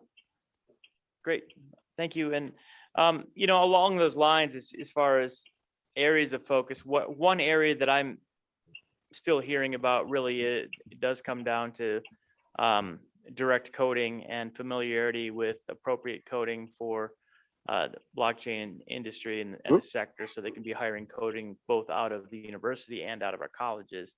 And I think that's something that we probably need to be looking to scale up emphasis on coding projects at the university as they relate to blockchain. And I know we've got some activity going on there with studying staking and research, and that Mike Broadcheck is working on some of that, but that might be an area for us to look to if we have resources available to scale up. And Mr. Chairman, thank you. Yes, we are actually bringing in some new faculty specifically around that in the College of Engineering. So I'll have more to report on that probably the next meeting as well too. Perfect. Great. Thank you. Any further questions for Professor Lupien? All right, seeing none. Thanks, Stephen. Appreciate it. Thank you all. Emily, we don't have anyone else from the university, do we? Okay, then let's go to the Wyoming Community College Commission. Come on up. Welcome. Thank you for being here in person. We really appreciate traveling up to the beautiful city of Sheridan at this time of year. Thanks for joining us. Please introduce yourself to the committee and welcome. Yes, co-chair. Committee, hi, I am Paris Eddyburn. I'm the Chief Technology Officer at the Wyoming Community College Commission. And so to give you, I'll be very brief on some of the things that we're doing at the community college in light of the schedule. So the community colleges are taking kind of a two-prong approach, although it's all within their purview. One of the things that they're doing is working with local teachers when they're getting their computer certifications to be able to go back to the high schools and actually teach the kids. They're actually thinking about they're working to put in modules that will actually cover blockchain as one of those so that they can then take that back to the students and help them start to understand that in conjunction with what is happening with UW. And then further, because the colleges are nimble, we are working on how do we put this inside our existing programs in terms of only pieces and parts, not necessarily whole programs. Whole programs will require some time. So with that, I know that was very brief. I can expand if you'd like. Yeah, go ahead, Representative Stith. Mr. Chairman, thank you so much for being here. I had a question whether you or the College Commission is involved with the $10 million of ARPA money that was directed for pre-apprenticeships and apprenticeships, or is that just something that the legislation said that there might be various different agencies using that, and I didn't know if it was the governor's office taking the lead or if it's the Community College Commission or university. I was just curious where the money was going, what the plans were. Go ahead. Chair, Representative Stith, we are part of the Wyoming Innovation Partnership. Is that what you're referring to, the ARPA money that's related to that? Representative? Mr. Chairman, actually, this is a different pot of money, and I'm sorry to be off topic, but it was footnote 2 Okay. for workforce. It was called workforce programs, and footnote 2 talked about, and again, it gave there's just a laundry list of government agencies that could be spending this money, and I didn't know if it was for apprenticeships, pre-apprenticeships and apprenticeships. It may not have anything to do with the College Commission at all. I just wanted to ask if you knew. Go ahead. That one I can't speak to directly. I can get that information and get back to you. Yeah, go ahead, Senator Nethercott. Thank you, Mr. Chairman. Ms. Edburn, thanks for being here. Just for the committee's knowledge, could you briefly just share some of your expertise in this area as a Chief Technology Officer? I think it's pretty impressive and important to the conversation for the state on where this is going. Great, Ms. Edburn. Thank you, Mr. Chair, Senator Nethercott. So to talk about myself, yes, I have been with the commission as the Chief Technology Officer for over 2.5 years now. I do have a background in programming and database management in the past as well. I'm also in the process right now of completing my master's from Carnegie Mellon in information technology. And it's amazing to hear you guys are mentioned on a frequent basis in many of my classes about what we're doing here in blockchain. So we haven't actually implemented any of this in any of what we're doing, but it is something we're actually considering. How can we do it with some of the projects? So. Excellent. We appreciate that. Go ahead, Representative. Mr. Chairman, I think you should mention to your classmates whenever it comes up again that there is an alumnus from Carnegie Mellon on the committee. And you can brag about them being in Wyoming bring more of them to I think it's Wyoming. important to do that every time. In fact, not just occasionally, each time anybody brings it up. Thank you. Any further questions? One thing I'll say that I appreciate, I know how dynamic the commission is and the colleges are in getting new curriculum available to students based on industry need. And that's something that I've certainly been presenting when I talk to businesses, is asking them, all right, well, what do you need? Be specific. Tell us how many students you need and what you need them to know. And we'll get that information to the Community College Commission.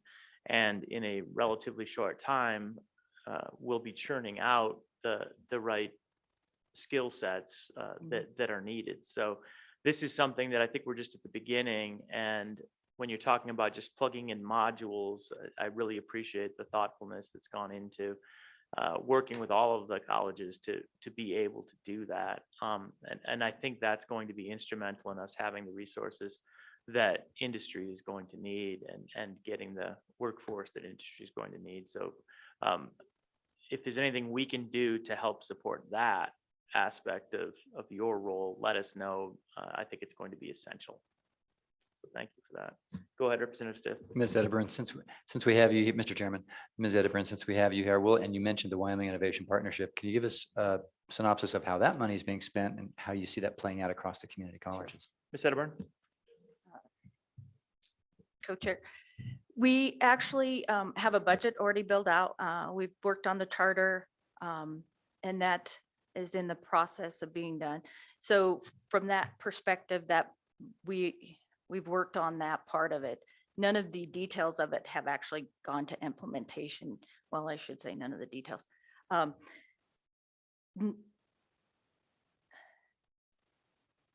Sorry. We have been working on it, but it hasn't come to fruition completely yet, I guess is the best way to say that. Does that make sense?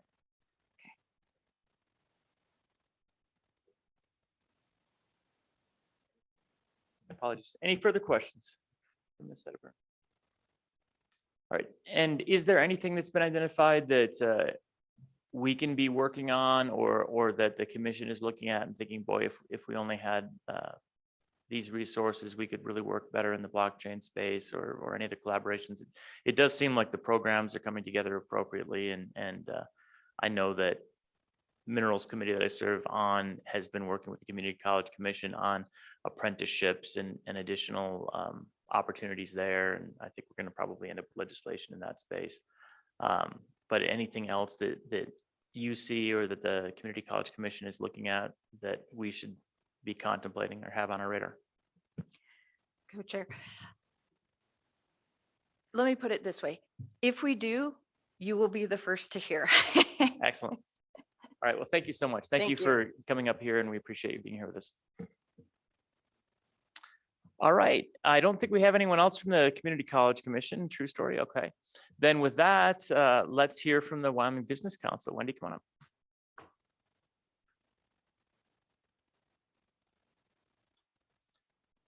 And Ms. Lopez, you know the drill. Please introduce yourself and welcome.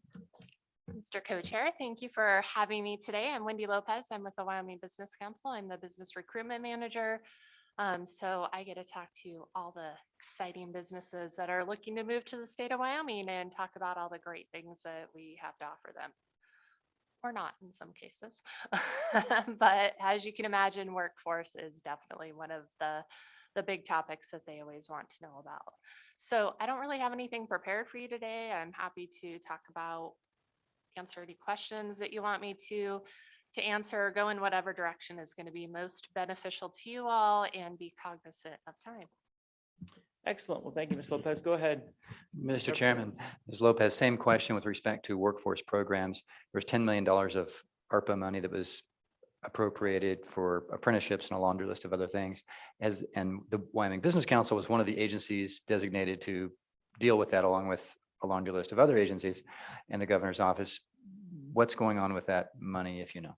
Ms. Lopez, do you know? Mr. Chairman, I do not know for sure. I would suspect that Department of Workforce Services is probably handling the majority of that. I can't speak to those ARPA funds directly. The one thing that has been fabulous coming out of workforce services in probably the last week, I think 2 weeks that it was announced, they've raised the amounts of their workforce training fund grants. If you guys are familiar with that, they were offering up to $1,500 per employee per year for training. And they have now upped that to $4,000 per employee per calendar year, up to $5,000 for certain industries, and tech, blockchain, manufacturing, things like that are one of those preferred industries. So that is kind of nice to be able to offer that $5,000 per employee, because there are states out there that are offering like $10,000. So $1,500 wasn't even like anything that really excited people. And it had been that way for about the last 3 years. So that has been helpful. I don't know if any of that is coming from that funding or not, but that's kind of one thing that I've been able to talk to companies about lately. That's been great. And Representative Stith, I think that is being funded by those $10 million. I don't know if it's all, how much of it, but we did have a conversation about that at the Minerals Committee meeting, and that point was raised about the additional availability of funding and how that means that we can have these far more robust experiences. And it is my recollection that there was discussion about that funding source, but don't go to the newspaper with that and and quote me on it. I'm not perfectly certain, but that is my recollection based on our discussion. Thank you. And Mr. Chairman and Representative Stith, there's also, they raised the amount on the internship grants that they offer too. I don't recall for certain how much that is, but the other thing that's happened is, so there was a max of $50,000 available to a company per year for those training grants. And that's like up to $200,000 per calendar year now, which is kind of a great thing. I think maybe in preferred industries, it might even go up to $300,000. And I don't know if you realize that there's different ways, there's pre-hire grants, various mechanisms. One thing that I talk about to companies looking to move to the state of Wyoming is there's pre-obligation funding available. So if a company is going to be hiring 50 people when they move here, we can pre-obligate that funding for them. So it kind of holds it like an escrow for them, almost, for them to use that first year of operations. So they're not competing for those grants, because those grants are kind of released on a competitive basis typically. So that's nice to have that additional funding available for those companies. Any follow-up? Go ahead, Senator Furphy. Thank you, Mr. Chairman. Let me ask about the number of requests for funding through the Business Council, particularly for new business, new jobs, et cetera. Are you seeing an increase? Thank you. Ms. Lopez, go ahead. Mr. Chairman and Senator, I don't know if we're seeing an increase in that necessarily. Oddly enough, we've had a couple businesses that are moving to the state that are not asking for any funding through BRC funds. Are they blockchain companies? They're moving here Well, with no funding? blockchain and tech companies Funny are how that some of the works companies sometimes. that don't necessarily ask. I have a manufacturer that should be announcing shortly in a certain part of the state that is not asking for any funding. Data centers perhaps don't always ask for large BRC grants. Maybe a community, would ask for one to help with some infrastructure and things like that. But yeah, it's been kind of an interesting year where they're not necessarily seeking funding, but there are companies that do need some help depending on what exactly it is that they're doing. I've seen a lot of, like everyone else, I've had a ton of crypto miners call me in the last year, I think, especially like that last 6 months of 2021, I think I was getting a call almost every day. But again, until they can find available power or things like that, it's not even worth having a discussion about any of our available programs throughout the state. Yeah, that seems to be a shortcoming there. Thank you. Any follow-up, Senator? Thanks, Mr. Chairman. Actually, that's the best thing. If we can move companies to the state without having to provide them funding, that is wonderful. So that is really good news to me. Thank you, Mr. Chairman. Well, and I think that's something we've really been successful at through this select committee is by creating the regulatory and governance framework that allows companies to thrive. That's better than handing them money, right? Because then they can generate their own wealth and their own success. And so we have seen an awful lot of blockchain and digital asset companies relocating or creating in Wyoming. And it's because of that. And they don't ask for money. They just look forward to making it. Go ahead, Representative Western. Thank you, Mr. Chairman. So you mentioned that the allocation for some of these training grants have been increased on a total basis and per employee basis. Yeah, I'm looking at it, it's $4,000 for a trainee per company. My question is, I guess my first question is, have you guys been expending all those funds every year? Is it being well utilized by folks across the state? Mr. Chairman, Representative, I can't speak to that. Those aren't our funds. Those are Department of Workforce Services funds. So I don't know if they're expending them every year. I think they use them pretty well. They're very popular grants. Some companies use them all the time for different things. I think there are still a lot of companies out there that maybe don't know about them too. Mr. Chairman, do we have DWS on? Are they on the Zoom land?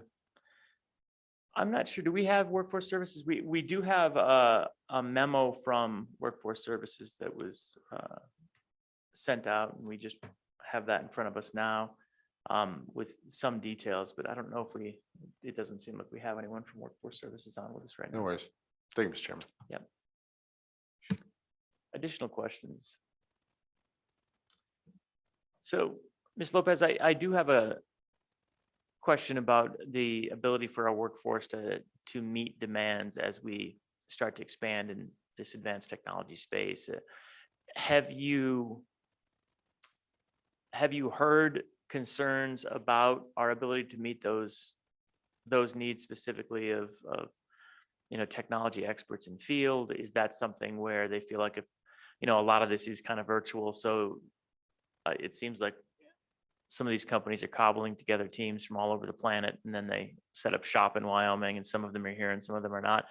What are you hearing and what are you seeing with regard to workforce, and what should we be trying to solve as a select committee when it comes to workforce challenges? Yeah, Mr. Chairman, I think you're kind of hitting the nail on the head there. There's a lot of the tech companies that need developers or things like that. Those people can do that from just about anywhere.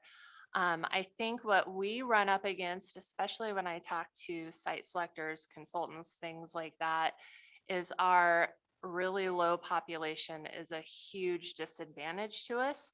So if a company is looking at even Cheyenne with like 100,000 people in the county compared to, let's say, somewhere in Virginia or wherever, where there's just a much larger population to draw from, there's so many more people with the specific things that they need versus what you can find here. It just costs a company a lot more to hire people here versus somewhere else.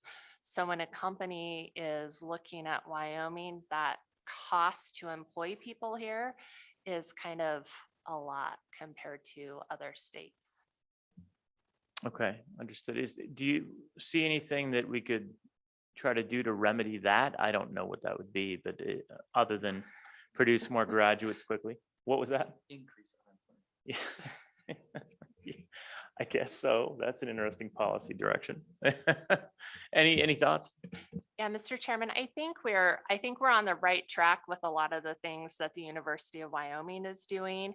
When I have leads that come and visit, or even when I connect to Mr. Lupian at the Center for Blockchain and Digital Innovation, they're always very impressed with what they're doing. They're excited to hear about those programs and the blockchain minor and things like that. You know, Microsoft is expanding like 3 times what they're currently at. So I think they're going to have up to 300 employees when they have a full build out of those 2 additional campuses. They've set up a program at LCCC for data center techs. That's exciting. I think that's great if we can have more programs like that. I think hopefully then I'm starting to see like rumbles of data centers in other communities perhaps, but that will help kind of drive that ecosystem further than maybe Cheyenne. Bitwise is coming into the Cheyenne market, which I think is good for training those tech workforce.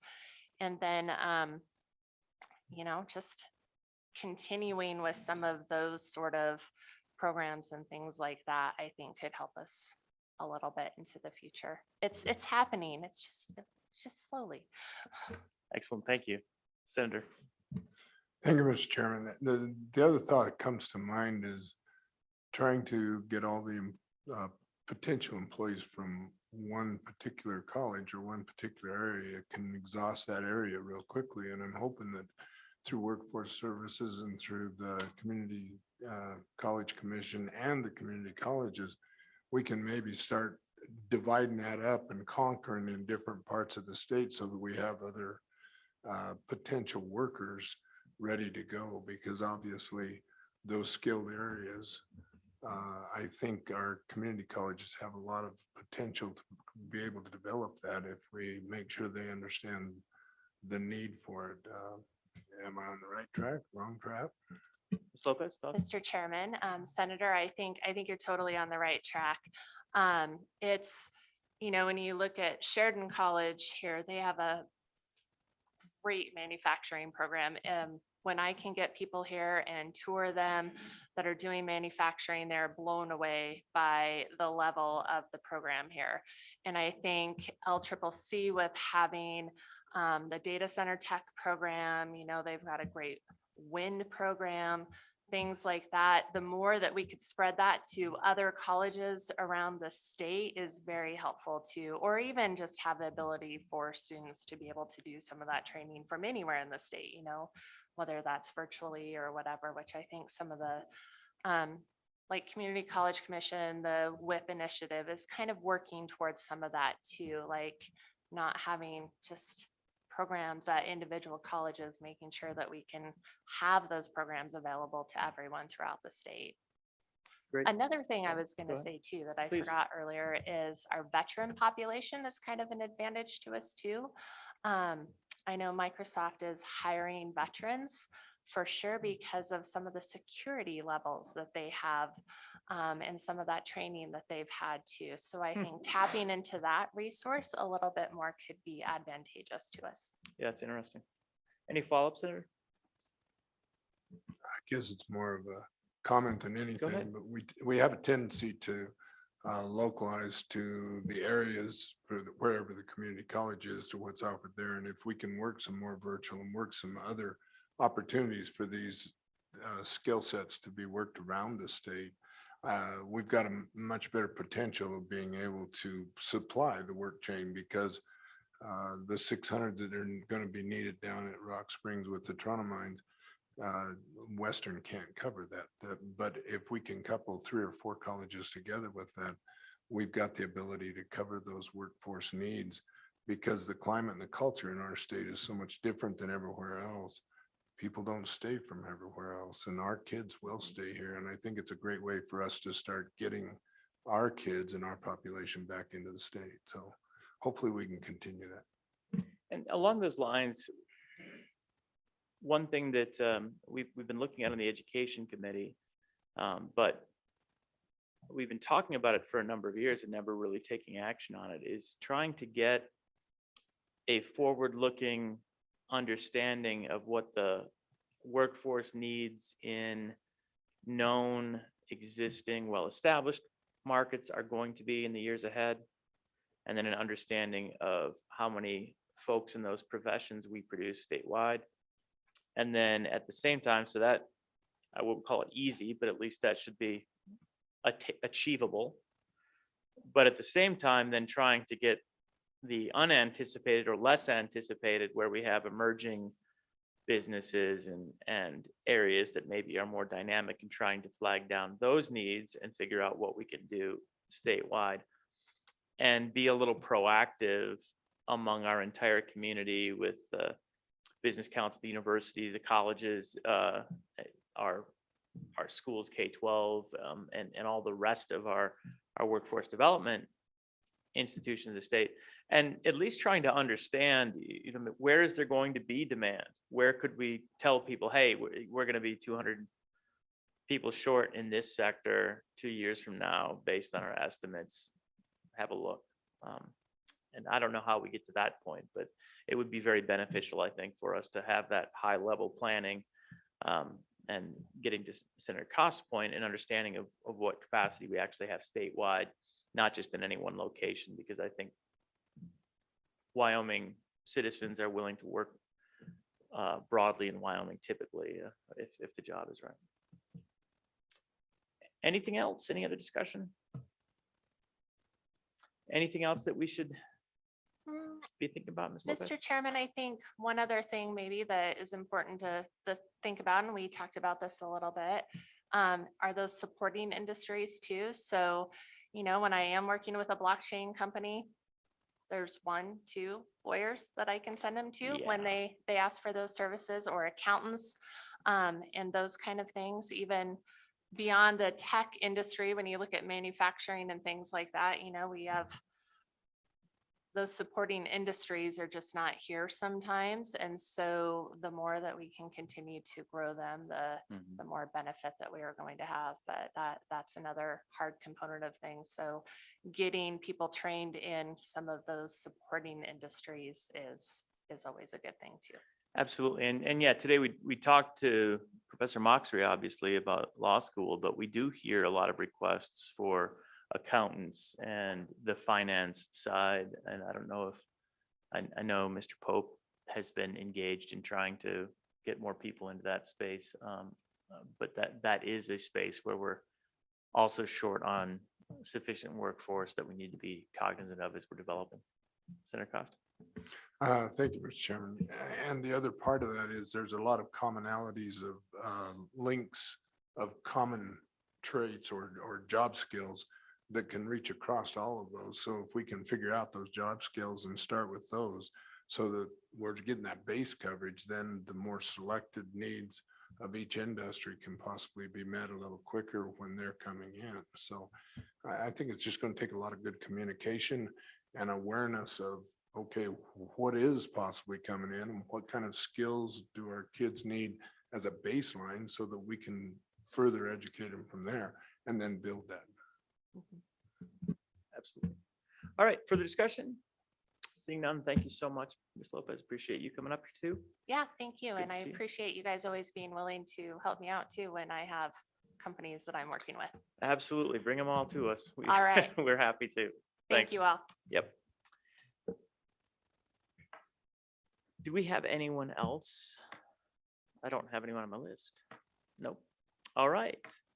And no public comment then. So public comment is closed. And committee, unless anyone has any ideas on any directives or things that we need to do, this was certainly just the beginning of the discussion. I think we need to maybe see what we can do to enable this or move the ball down the road. So if anyone has any ideas, let's try and bring them to the next select committee meeting. But I know we have a lot of great programs in place right now. All right, so with that, let's take our 3:15 break at 3:33 and be back at 3:45 to start back up on state engagement.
And we're back. All right, the last agenda item for our consideration is state engagement.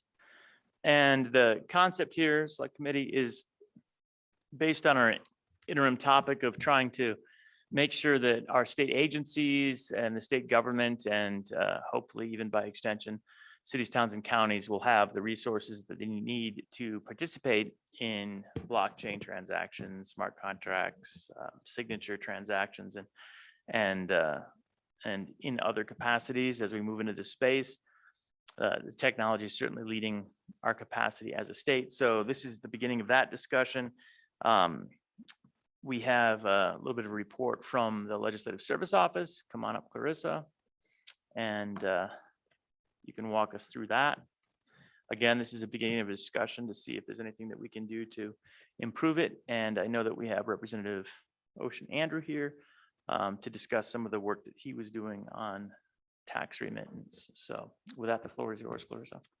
Thank you, Mr. Chairman, members of the committee, Clarissa Nord, LSO. I'll provide a brief overview of the government acceptance of cryptocurrency memo. So I'll first explain what a crypto payment gateway is, and then I'll highlight a couple different gateways or processors that are available in the market. And then I'll review what other states and local governments have done with respect to accepting cryptocurrency. So to provide you all with a bit of context, really since 2018, government entities have been increasingly interested in offering this service, and they've done this to respond to consumer demand, as well as offer greater flexibility in payment options. And then really, they've done this to signal that they're interested in embracing new technologies, and they want to attract those crypto-related businesses to their area. So in terms of what a crypto payment gateway is, it just refers to a payment processor for digital currencies, and it's very similar to other processors you're likely familiar with, including PayPal and Apple Pay. And so these gateways really mitigate a lot of the uncertainties and risks associated with accepting crypto, primarily that price volatility. And so they work using a couple different steps, and I list those on page 1 of the memo, and I'll review those really quick here. So first off, a customer, of course, has to opt to pay in crypto, and then they pay the vendor an amount equal to the crypto's market value at the time of the transaction. And the key here is then the payment processor locks in the exchange rate at the time of the transaction, and then they convert that payment into fiat currency. And then the processor deposits those funds into a designated bank account. And I think, so there's a couple advantages and disadvantages associated with these gateways, and specifically for government entities, the primary advantage here is that in the system, they don't actually have to accept the actual crypto itself. They just receive those dollars and those funds from the payment processor. So a lot of that risk is shifted to the processor instead of the government entity itself. And then a couple other advantages I list on page 2. You can accept payments from anywhere in the world. And if an issue arises, you can contact somebody within that processing company. And then, of course, it reduces that volatility risk. In terms of some of the disadvantages, it does create a reliance on the processor's ability to maintain that uninterrupted service. And then it also serves as a third party, which goes against the decentralized nature of cryptocurrencies. And so now getting into some of the processors that are available. So there's a number of processors in the market, and I highlighted a couple of the leading companies, and that includes Coingate and Coinbase Commerce. But I also provided a bit more information on BitPay, simply because in my research, I found that a lot of government entities contracted with them. So if you're interested in some of the operational specifics for BitPay, that's included on pages 2 and 3. But I think it's important to note that BitPay, along with Coinbase Commerce specifically, they follow best practices in the industry, including KYC AML, and they're also compliant with the Bank Secrecy Act. And then now finally getting into what other states have done and what local governments have done. So Ohio was the first state to implement somewhat of a pilot program for accepting crypto. And so they did this in 2018, and they allowed businesses to pay 23 different taxes with Bitcoin, and they intended on expanding the program to individuals to allow folks to pay their income taxes with Bitcoin. They didn't implement this second phase after some internal review. Their AG found that the program was not initially set up in accordance with Ohio law, and it appears that their current treasurer hasn't announced any efforts to reinstate that program, just so you all are aware of that. But more recently here, Utah and Colorado have been entering this realm and have been interested in offering this service. So Emily actually highlighted this bill yesterday in her review, but Utah, during their last session, they enacted House Bill 456, and it requires their Division of Finance to promulgate rules to determine standards a third party has to meet to provide this service. And the Division of Finance, they're required to contract with a payment processor by January of 2023. And the bill is permissive with respect to political subdivisions, so they can take advantage of that contract and offer this service at a local level. And then in February of this year, Governor Polis announced that Colorado intends to accept crypto payments this summer.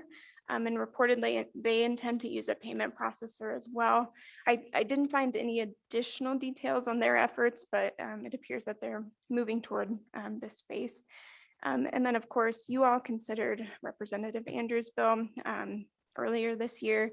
And then prior to this, Georgia and Illinois have also considered similar efforts. And then for local governments, so there's been quite a bit of traction recently at the local level. So in 2018, Seminole County, Florida, they actually became the first government entity in the US to offer this service. Kind of similar to Ohio, it appeared that was a pilot program too, and I don't think it's operational anymore, but other municipalities, so Williston, North Dakota, and then Chandler, Arizona, and I believe Miami as well, they're allowing their residents to pay their utility bills with crypto. And specifically with Williston, they're looking to expand that further with additional study. So, and the rationale behind those initiatives is that they wanted to diversify their economy and attract those crypto businesses. So, Mr. Chairman, that concludes my presentation, and I'm happy to answer any questions. Excellent. Thank you so much for that presentation and for the thorough information that you've got provided to us. I appreciate kind of the lay of the land. It seems like nobody has really gone very far down this path other than sort of some test programs and pilots. And that even with those, am I correct that everyone has always had a gateway, no direct wallet that was being held by the state institution? It was always through an intermediary. Mr. Chairman, that's correct. Okay. Excellent. Any questions? All right. Yep, go ahead, Representative Stith. Mr. Chairman and Ms. North, thank you so much for the presentation. You may have already said this, but did you get a sense for what the transaction costs are that the gateway charges the governmental entity? Good question, Ms. Nord. Mr. Chairman, Representative Stith, so these processors typically charge a processing fee of 1%. And if you compare that to other processors, they're typically around 1 to 3%.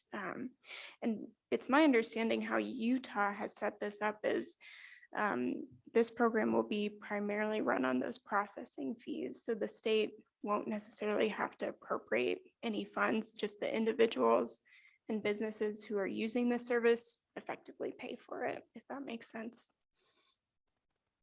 Okay, which I think that's how we effectively have a lot of our work for merchant services done, where they charge the merchant service fee and we don't have to pay anything additional for that, which again is not a particularly pleasant fee, particularly when you're paying like property taxes. You end up being far better off writing the check, since the transaction fee for a property tax payment online is incredibly high. Any additional discussion on that? Okay, thank you so much. Appreciate it. Thank you, Mr. Chairman. All right.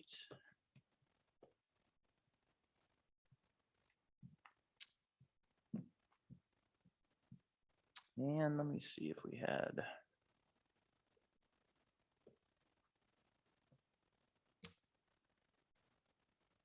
let's go to Representative Andrew and come on up and we talk a little bit. We don't have the bill with us, but we worked it before, obviously, so please join us in the discussion. Appreciate having you and driving up. Hope it was a good drive. Did you just come up? Thank you, Mr. Chairman, Mr. Co-Chairman. Yes, I did. I'm actually on an RV trip and just swung in for a little bit. so- Perfect. Oh, good. I'm glad to hear it. So Representative Andrew, you and I have talked a little bit about this. We're trying to explore ways to engage the state better and figure out how we can implement, I think, hopefully a better structured framework or infrastructure than what other states have done, because I don't know that replacing one payment gateway with another payment gateway is necessarily what we want to achieve. Even if it does save 2%, that's not really getting us where we want to go. And I know that you have a different vision. So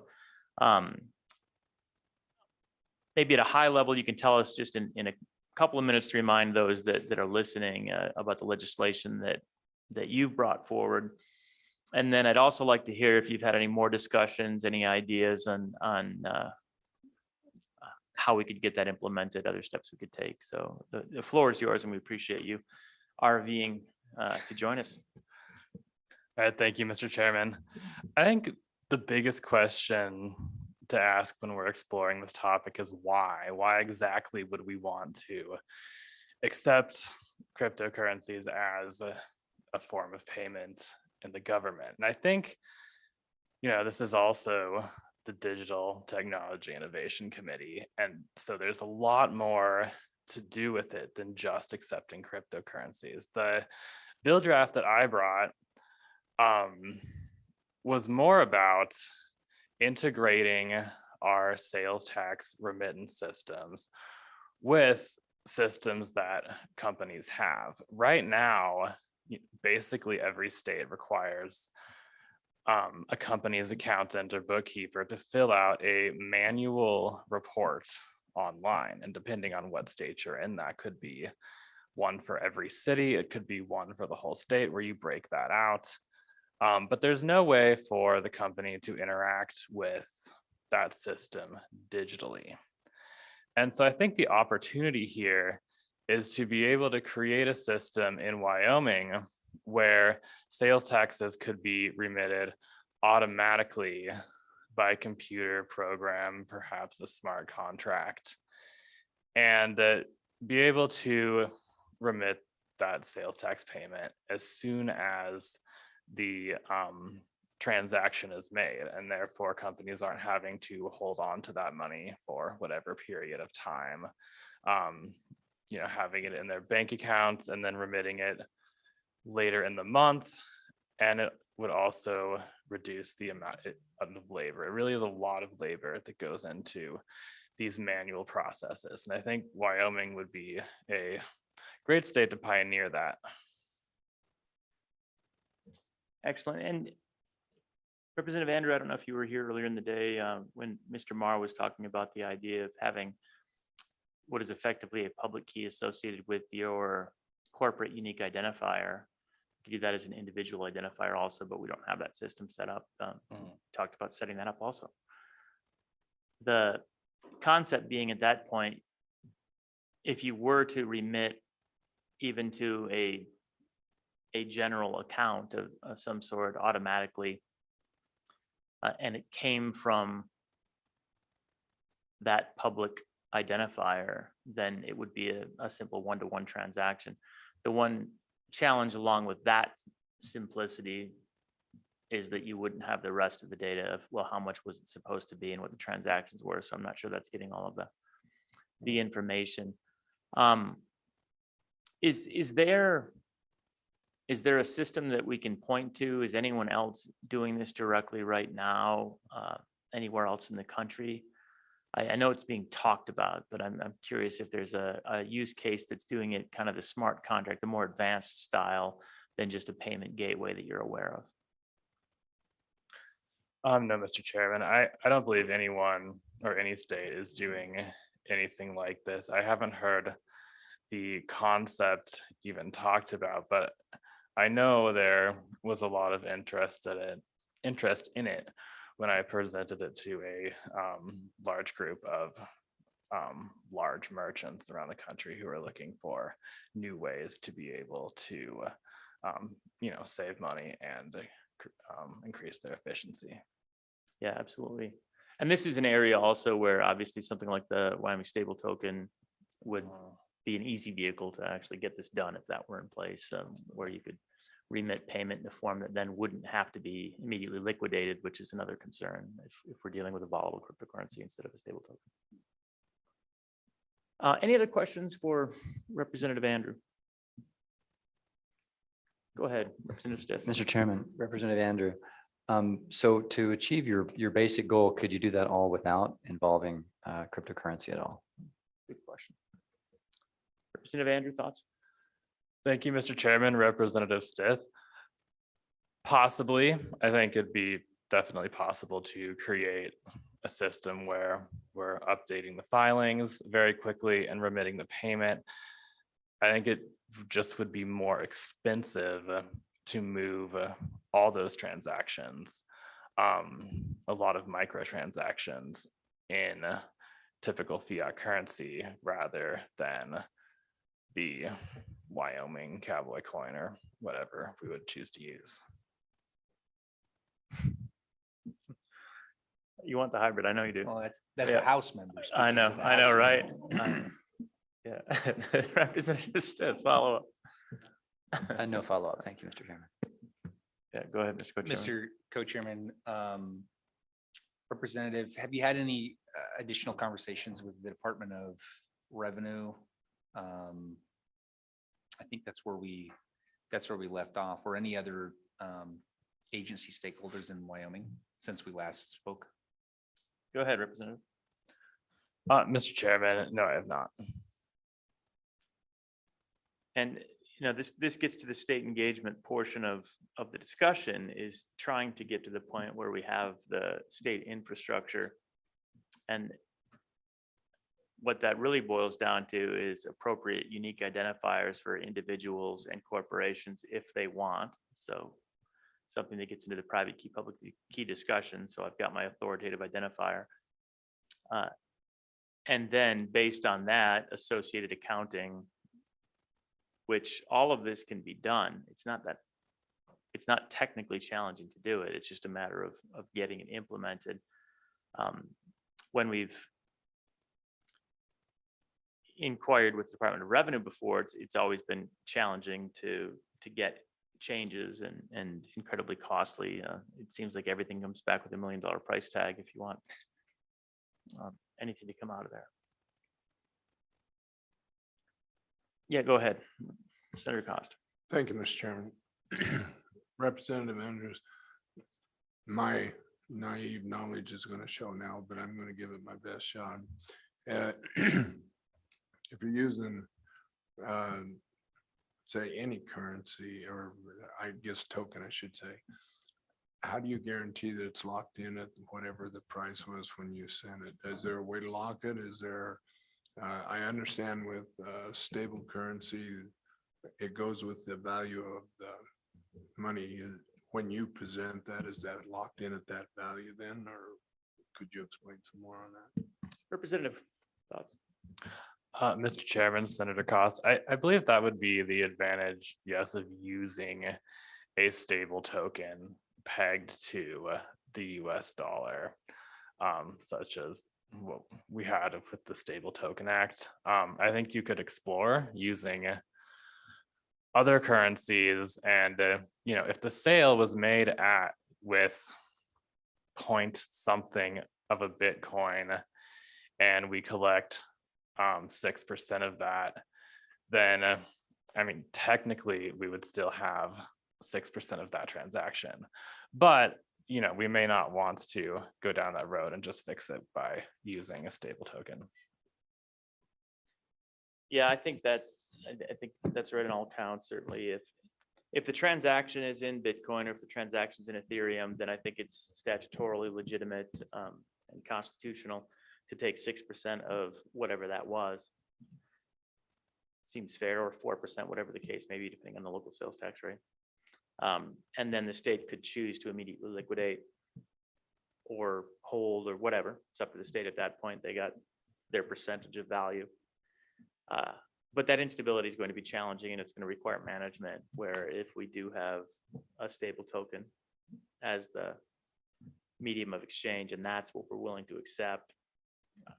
Honestly, when we were talking about the sales case and the marketing for a Wyoming stable token, why would people use it? That would be a reason. If we accepted sales tax and we accepted property tax and we accepted any other remittance as a state in Wyoming stable token or US dollar fiat, people are going to use it. That doesn't mean it'll get into the hundreds of billions of dollars, because we don't do that many transactions, but it would definitely have a viability as a stable token just for our own internal use. Any follow-up, Senator Cost?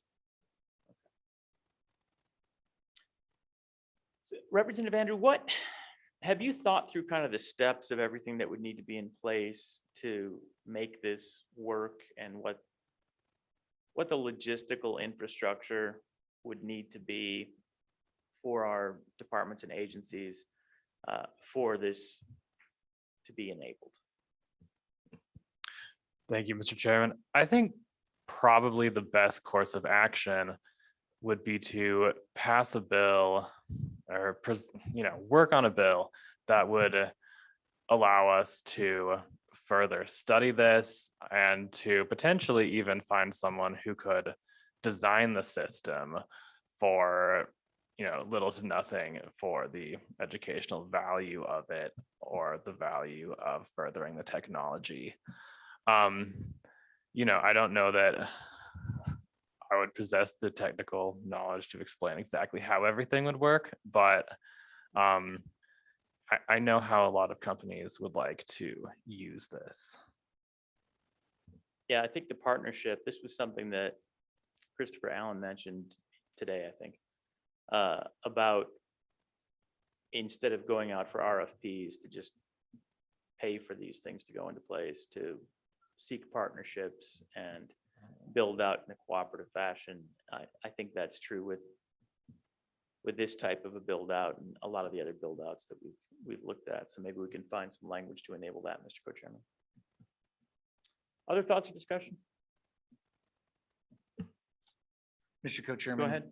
Representative Andrew. So do you think there's a value if we start with a small step in legislation and we simply have a bill that says an individual can remit sales tax to the state of Wyoming if the system is in place? Is there a value to starting there? Is it better to start with a study funding for the Department of Revenue to understand exactly what it needs to go and get the expertise to come in and say, this is what the build out looks like? Or do we simply not legislate and start with finding a partnership on someone who could build this out? Once we have it, then we can legislate it. Where do we start? Where's the best value? Representative. Mr. Chairman, I think the best way to go, we need to include both parts of it. I don't think it would be very useful to just say we can remit sales tax in cryptocurrency and have a few people test just that part. We need the part of it that allows people to do automated filings and real-time remittance of sales tax. And I think we need companies who would be willing to participate in a pilot program for that, so we can see how it works before we, go at it 100%. Follow up, Mr. Chairman. So then, Representative, and are we going to have the Department of Revenue? Mr. Chairman, I don't think we have Department of Revenue today. I think, do we have Department of Transportation though? Okay. Oh, that's, yeah. All right. So I guess we'll explore more on a build out concept, but I know where we left off almost a year ago. was with our agency's concern of not having a full understanding of what it would cost to have a system like that. And that always leads to only one of two possible scenarios, the agency finding dollars in its budget to make it its own initiative, or we fund a study of it. And so if, and excuse me for talking about the remittance earlier, but I'm tracking with you and I agree with you now. If the goal is really to go above and beyond that, not just accept, we don't want to accept a currency. What we want to do is automate the filing in real time. And again, using the stable token, preferably, because then we don't have to worry about all the other complications of valuing it. But what's the best course of action to take that to the next, to take that forward, absent going to the department and just saying, hey, how the heck do you do this? Is there value in a study? Or if we don't have a guidepost to look to, another state to look to that's done this, how do we start that initiative? Go ahead, Representative. Thank you, Mr. Chairman. Representative Olson. I think we need to do it as a pilot program that is in and of itself an active study that we are working on in real time and actually using it. I don't know if we can study it very well without using companies that want to try this and actually testing it. And I know that in our discussions last year, that was advocated for by the Department of Revenue as a pilot program. Thank you, Mr. Andrew. Any follow-up? Oh, go ahead, Senator Cost. Thank you, Mr. Chairman. My concern with the pilot program is the software and the conversion of the software to be able to run it in the Department of Revenue and to be able to run it at the businesses.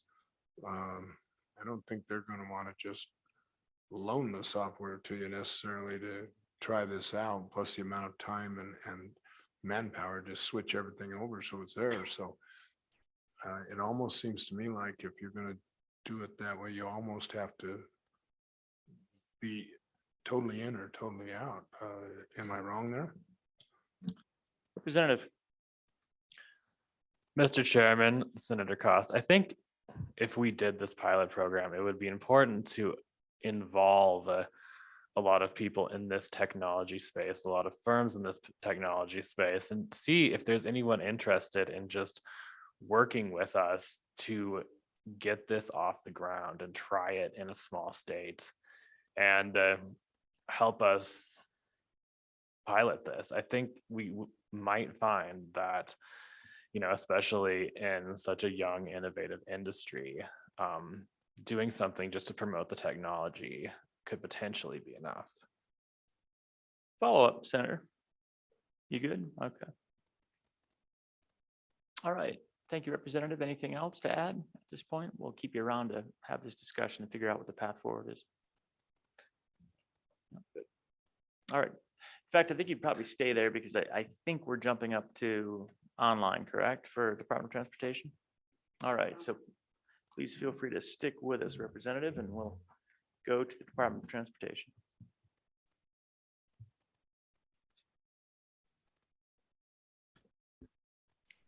Thank you, Mr. Chairman. Taylor Rossetti, Support Services Administrator here at WYDOT. I have with me today Misty Dobson, the Program Manager for Driver Services. And I think as we were asked to come in and speak to you guys today, I think what we were going to try to do is update you on where mobile driver's license is at and if there is an intersection with blockchain currently or what we kind of see coming down the road. So if you'd like, I have a kind of a brief history I can go through with you, and then I think we could probably answer any questions that you might have for us. Yeah, that sounds great. Thank you so much and welcome. Okay, thank you again. So we started in a pilot on digital driver's license basically in about 2017. And that was really with just our normal card vendor. And at the time, I think we did a proof of concept, right, where you could use it to do certain purchases or even if law, encounter law enforcement. I think we uncovered some things that made that that demonstrated that that is absolutely a viable idea. But I think we also uncovered a lot of the limiting factors. And I think one of the limiting factors that we uncovered there is, and Senator Kosh just brought this up on the payment side, but it was the same thing on the ID side. It required equipment to be in place in either the law enforcement car or at the counter at the vendors or all those other places you were going to use it. So it wasn't super sophisticated equipment, but again, it was going to be an investment from the people that wanted to play in this space. Shortly after that, and before we were actually done, we did come to the legislature and ask that we get enabling legislation to be able to issue electronic IDs and driver's licenses when such time as it presents itself to be beneficial to the citizens to do so. And you guys did grant that to us, but we have not moved forward with that. Since that time, I think that there's been an awful lot of progress in this space, and it's really gone from the digital driver's license to more of the mobile driver's license. And I think the differentiation there is one of the weaknesses we found is within Wyoming, we could do a lot of stuff and we could control the space. But if you cross the border anywhere, those people in the state south of us had no utility for our digital driver's license. Where the mobile driver's licenses now come into the arena is you're starting to find some places that will accept it for transactions. You may have heard that a state in the Southwest actually is issuing mobile driver's licenses that are accepted in limited locations of TSA. And I think that is the key to this project moving forward and this idea rolling out globally. I think probably where this ties into what you guys have been discussing today is, and as Misty and I look at this, the current framework of how that's rolling out is not utilizing blockchain technology yet. I don't know that it couldn't use the blockchain technology. It actually seems like it probably lends itself to that. It's just the current people in that space are not utilizing the blockchain as of yet. I think as Misty and I look at where we would fit into this is that we would not set up or run the blockchain. We would potentially use that and we would maybe attach your driver's license or identification card as an attribute to another person who's actually running the self-sovereign ID blockchain. The other thing that we could see coming down the road long-term is if you can get agencies like Vital Records and Homeland Security and TSA to buy into the trust network on that blockchain, then for the issuance side of things, instead of producing documents when you visit Misty's office, we'd be able to use your key in order to verify who you are in order to issue the driver's license. I think that's where we sort of see this going in the intersection with the two tasks. At this time, I don't really see us running the blockchain, but I could see us potentially taking advantage of that in order to conduct business in the state of Wyoming. That's really all I had prepared, Mr. Chairman. We certainly could try to field some questions and get you some additional information in the future if you'd like. Taylor, thank you so much. And I think that's exactly what we'd be interested in. It certainly, I would, and I know that Mr. Christopher Allen, I don't know if you were listening to his earlier comments on digital identity, but he's done work with TSA and Homeland Security and others over the years on how this would or should be implemented with a self-sovereign digital identity that is comporting with a broad variety of standards, and again on a public blockchain that you would presumably then be able to, as you said, if access that record if I came in, and then you'd be able to then use that as an authentication along with other information that you had. So I think that would be an ideal implementation. So one of the things and a question that I have is with regard to this work as we move forward, we will need a state digital identification, which again, would be optional, where I can have a registered digital identity with the state of Wyoming that says I am Chris Rothfuss and authenticated. The only entity, the only agency that really does that authentication, as I understand it, is going to be YDOT. So you have the authority over Am I Me, and I think you're the best probably and only check of that as the initiator of it. Is so if we were moving to a system like that as the authenticator, am I right in thinking that the responsibility of validating at least the first instance of Am I Me would be a responsibility that YDOT should take?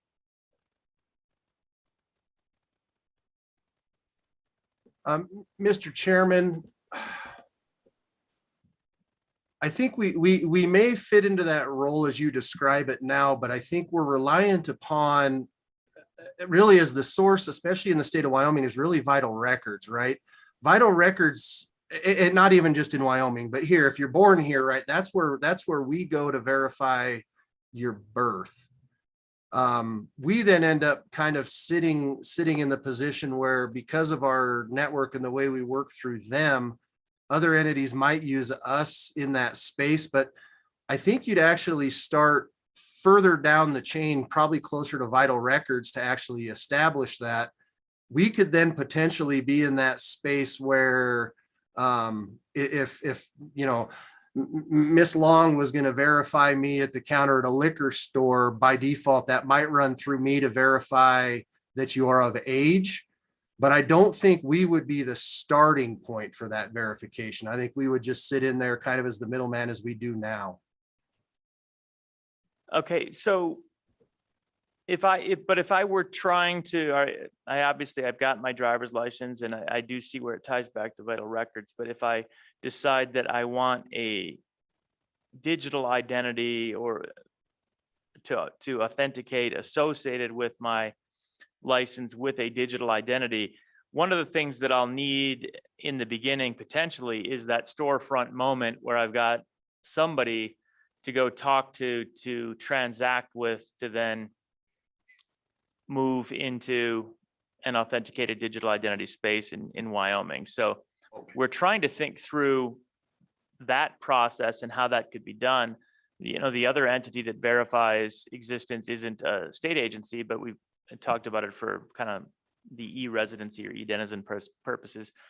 Banking institutions do that with KYC AML, right? They work pretty hard to verify and corroborate identities, but a lot of those identities are still underlined by an ID, which kind of comes back to you. Would vital records have that storefront capability, so to speak, of being that authenticating entity if we did want to have the verification? Or alternatively, we could just say that, you know, well, no, I was going to say your driver's license number as a proof of identity to get the initial signature might be sufficient. But at the end of the day, you'd want, like we do with KYC AML, I want my driver's license number, and my actual face to be, you know, my smiling face concept to be a part of that authentication. Does vital records have the capacity to do anything like that? That's one of the reasons why I think YDOT might be instrumental, just because we have presence. Oh, Mr. Chairman, I think as you phrase it that way, let me rephrase kind of the way I answered the last question. So understanding it like that and the way you present it, I think the current model that we've seen working out there that's actually in deployment, again, is not using the blockchain per se, but the model it's using is the customer elects to get it. The state enters into a partnership with the particular vendor. In this instance, we would say the chain, and the customer then gets to place that in their wallet, their digital wallet. And then when they go to that space and they do present that vendor has a relationship with the DOT in that state, and the state is sitting in and acting as that verifier. So yes, I do in that context see that we would probably, in the current model, sit in that space. I do see that. And I think as the space expands, there's really one vendor that's doing it now. There's a few more that are going to enter the space. I think you would see us having relationships with multiple vendors to allow the customers to ultimately decide which wallet they participate in. Okay, thank you. Any additional questions for the department? Go ahead, Representative Yen. Thank you, Mr. Chairman. So, I mean, outside of the blockchain space, but just with regards to digital driver licenses, have you spoken to the two big mobile OS providers who both have said that they want to support digital driver's licenses in their digital wallets, on how Wyoming could integrate into both of those providers? Mr. Rossetti? Yes, Mr. Chairman and Mr. Yin. We have fairly regular conversations with one of those providers, which is the one that's working out of Arizona. And we do have some periodic discussions with the other big OS provider as well. I think as we look through trying to get our technologies up to par over on the DMV side of things, we've chosen to focus more on the RIS-TIS modernization piece, with the idea that then on the back end of that, we could integrate these other ideas into that system. So we do have some regular ongoing conversations with those vendors just to make sure as we update our other systems, we'll be in a position to take advantage of this when we're ready to. Excellent. Follow-up, Representative? Sure. Thank you, Mr. Chairman. So one other follow-up would be, I wonder, would you know if there are any other states that handle digital driver's licenses the way that passports are handled? Because I believe US passports have signed data that's hit on an NFC chip inside the passport, where it has all of the identifying information, and then it's signed by a government certificate. And that's how you can verify that that data is entrusted by a government identity. And has that been something that any state has contemplated as a way to have digital licenses, digital identification? Mr. Rossetti? Mr. Chairman, to our knowledge, no, we have not seen that. I can say that the vendors that make the actual physical cards that you get in your wallet, some of them are also in the passport space. So I think those two technologies could potentially be blended, but to my knowledge, I don't know of another state that is embedding it in that manner in their driver's license. We absolutely could ask the question of the AMBA community, and I could absolutely report back through the LSO if you'd like. That'd be great. Thank you. You could literally just print a signature on the top of the card too. You wouldn't even need a chip. You just hash and sign the hash and then stamp the top of it. You could validate that way, which I agree. I don't know if anyone's doing it, Yeah, but it would just require a publishing of the government's certificates, Right. public key Yeah. on a website exactly. somewhere. Yep. That might be, well, that would be cheap, a cheap solution. Not that we shouldn't, I think the chip solution is a better solution, but it just takes a printer. Any other questions? Any follow-up? Sorry to interrupt that, Representative Yen. You good? Okay. Additional questions for Department of Transportation? All right, anything else that we haven't talked about yet that we should be considering as we contemplate digital identity? And again, I think you've been part of this discussion for a long time and see that a lot of these things are coming together, and we want to make sure that we have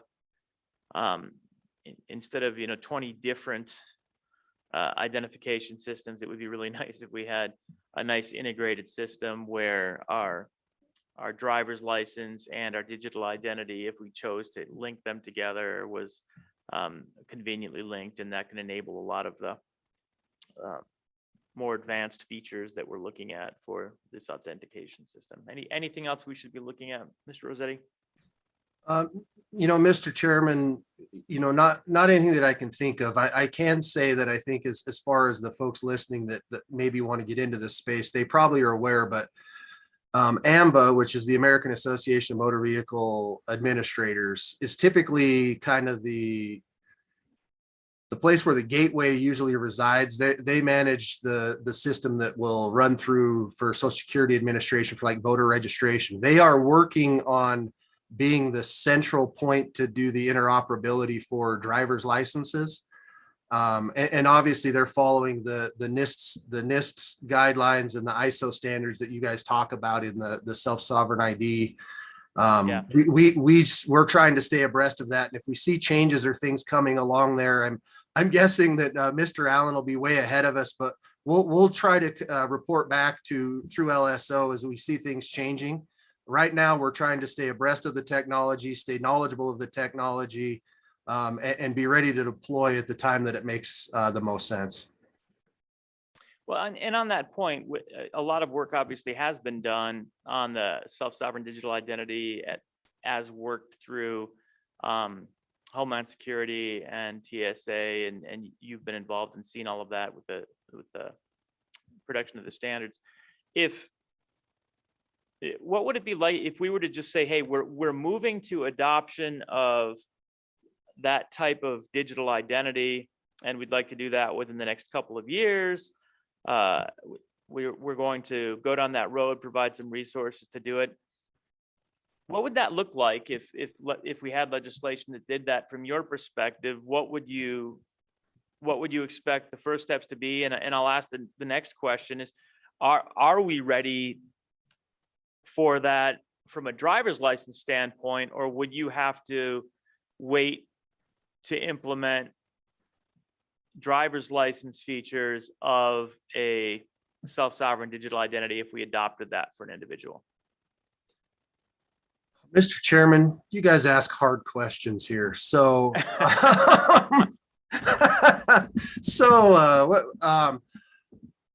I guess twofold. One, I think the priority from a technology perspective, and not letting this get too far out front of us, but to try to get the actual driver's license issuing system modernized, I think would be our priority from a strict bandwidth perspective.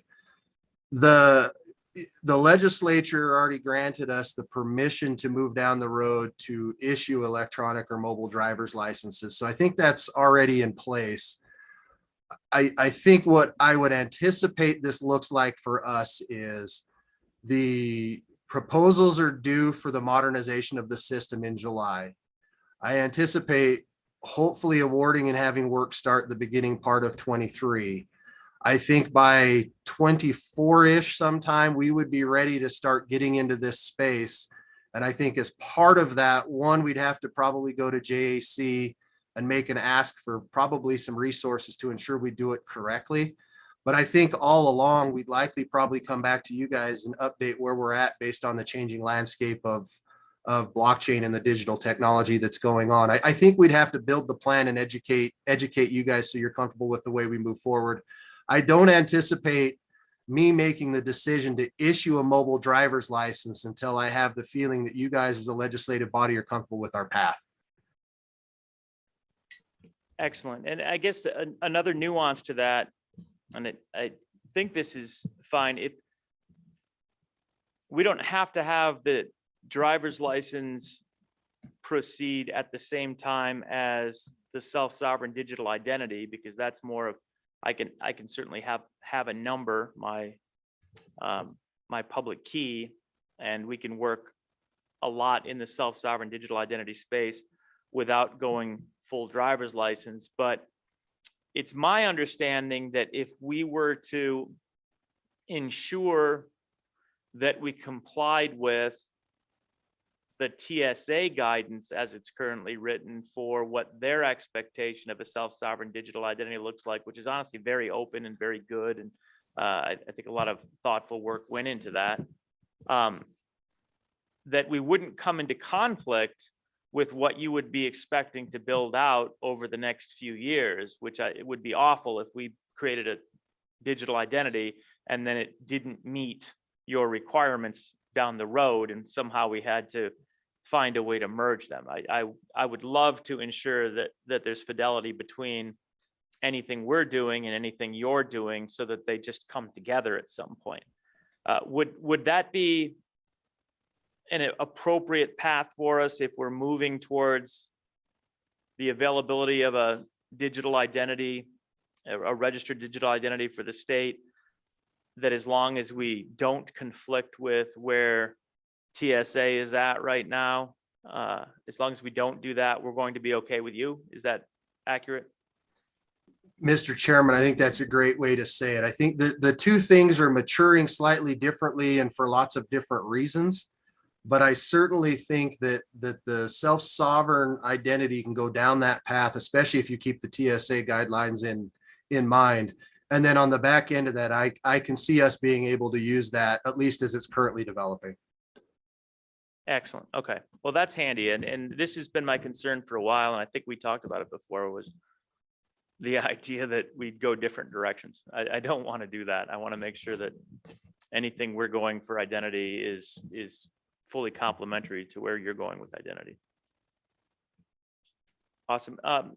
Committee, any other questions or points? And Ms. Dobson, did you have anything else? I'd be happy to give you some time if you have Mr. anything Chairman. additional to add or anything that came up. Mr. Chairman, no, I don't. I just want to reiterate, the differences in the two sort of applications that we're discussing right now. They are maturing very differently. When we did our pilot project back in 2017, it was very vendor driven. And now as an industry, the MDL has developed, and the key to this digital mobile driver's license is the interoperability. And Taylor touched on that. And I think that is also a key as you look at that self-sovereign identity, as you guys move forward with this in that direction. So. Excellent. Thank you so much, Ms. Dobson. Any questions for Ms. Dobson? All right, seeing none. Representative Andrew, did you have anything? You're free to join in the questions if you've got one. No? All right, excellent. Well, thank you very much. Appreciate the input from YDOT as we explore this space. Thank you. Thank you. And all right, I think that's all I had registered here. Deputy Wheeler, Ms. James, did you want to weigh in on anything for integration? I don't know if there's anything that's updated from Secretary of State's office, but obviously we've had discussion over the years about corporate filing and corporate identifications and anything else. Okay, thank you. All right, let's go to public comment if there are any, and we'll try and keep very concise. Again, we're exploring at this point, but I know that some of our participants have done a lot of work in this space. What do we need to be looking at as we work forward? I see Brendan, looks like Brendan's got his hand up. All right, let's bring in Brendan.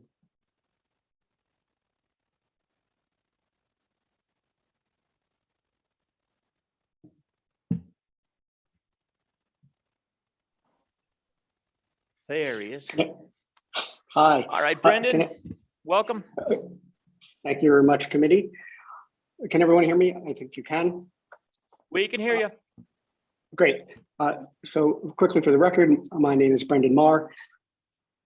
I am a MIT Media Laboratory alumnus and computer scientist. I am on the working groups for digital identity, data privacy, and the DAO working group.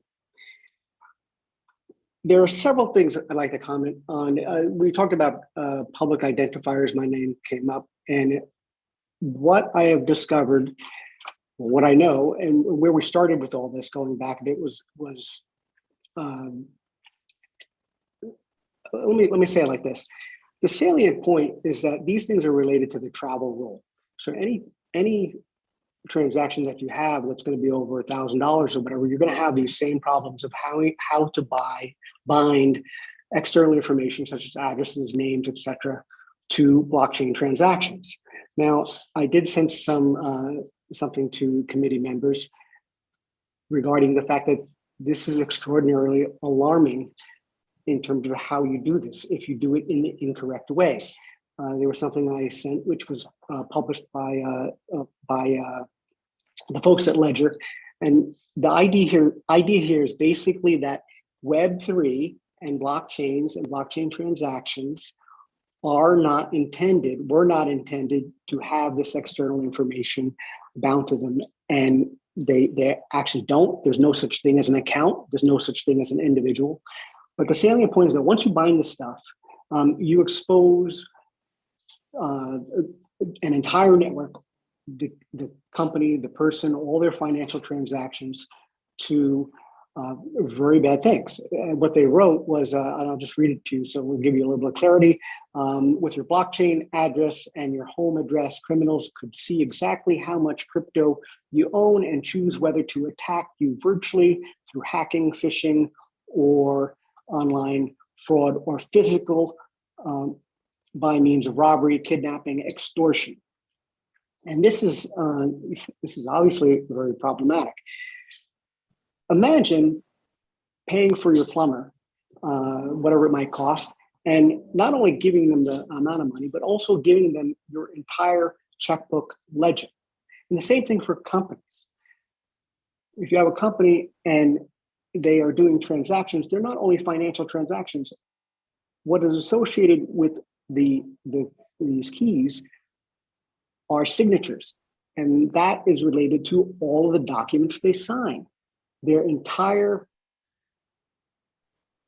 intellectual property, their plan, their business operations. Their competitors will know and find out through mining this stuff how and what they're doing next before they actually do it.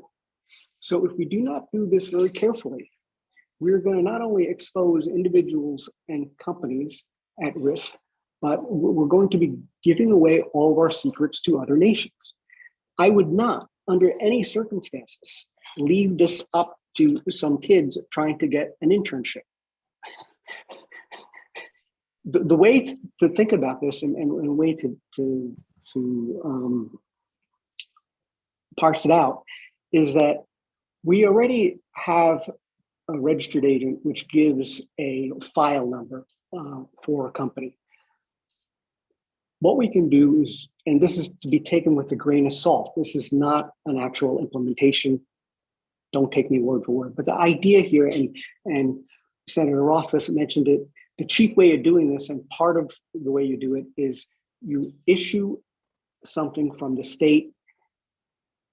The entity that receives it can hash it or combine it with any other data, blockchain transaction, whatever, and then they can either give it back or they can publish it on a blockchain. Take that with a grain of salt. There's a lot of things I'm leaving out. It also depends on whether that identifier is public or private. If you have identifiers which are private, you're signing contracts, you don't want the whole world to know what that identifier is. In fact, that identifier should be issued on demand, and that file number, identifier, whatever you want to call it, should be issued, and it should be essentially random, right? Just the way a public and private key is generated. So there's a lot to do here, but it really comes down to these two things, and I'll end it here. The first thing is that it's generally speaking on the side of the state, these things are not so hard to implement. What is really required is that the state agencies or Secretary of State or registered agent can not only issue something, but can receive something back. They take our name, they take our address. Why can't they take an additional one or two fields, such as a cryptographic signature or a hash? Now, just leave it at that in terms of those things change relative to what we're trying to accomplish. But that's the general idea. And the other thing that's extremely important is to know that these things need to be resolvable at the Court of Chancery or any other court or any other auditor. And in order to do that, you have to take into account that when we have these public addresses and they're in these wallets, et cetera, they have to be resolved in a way in which you can tease out which entity is which. I'll leave it at that. I will take questions. I hope I am useful. Thank you, Brendan. Thanks so much. Appreciate that. Any questions for Mr. Marr? Any questions? Brendan, one thing, you're stressing something in this discussion that we really haven't talked much about before. And I think it's a good thing for us to really start contemplating and keeping in mind, which is that a lot of times we look at a blockchain ledger and the fact that it's a public transaction ledger, and we see that there's transparency to that and accountability. And so we see the positive of that transparency. And a lot of times we gain value from that, and a government transacting in that capacity is often a positive. But one of the things that you hit upon, which is, I think, exactly right, is that not everything is desired to be a public transaction. Imagine you have businesses doing private transactions, but they're using a public key associated with that private key so that you can then track all of their expenditures, for example, and you can see what's going on, or whether they're taking a loan. There's a lot of times when we would want privacy, but still private transactions that are taking place, but perhaps authenticated, as I think you mentioned, with veracity of that corporation. So as we're working through this, we need to make sure that we're respecting both sides, and that as we're implementing some type of digital identity, we're providing pathways for public transactions when necessary and private transactions when desirable or necessary. And we need to be facilitating both of those. So, which honestly is a bit of a challenge right now. I don't know how robust the, for example, private blockchain, smart contract transactions and other transactions are.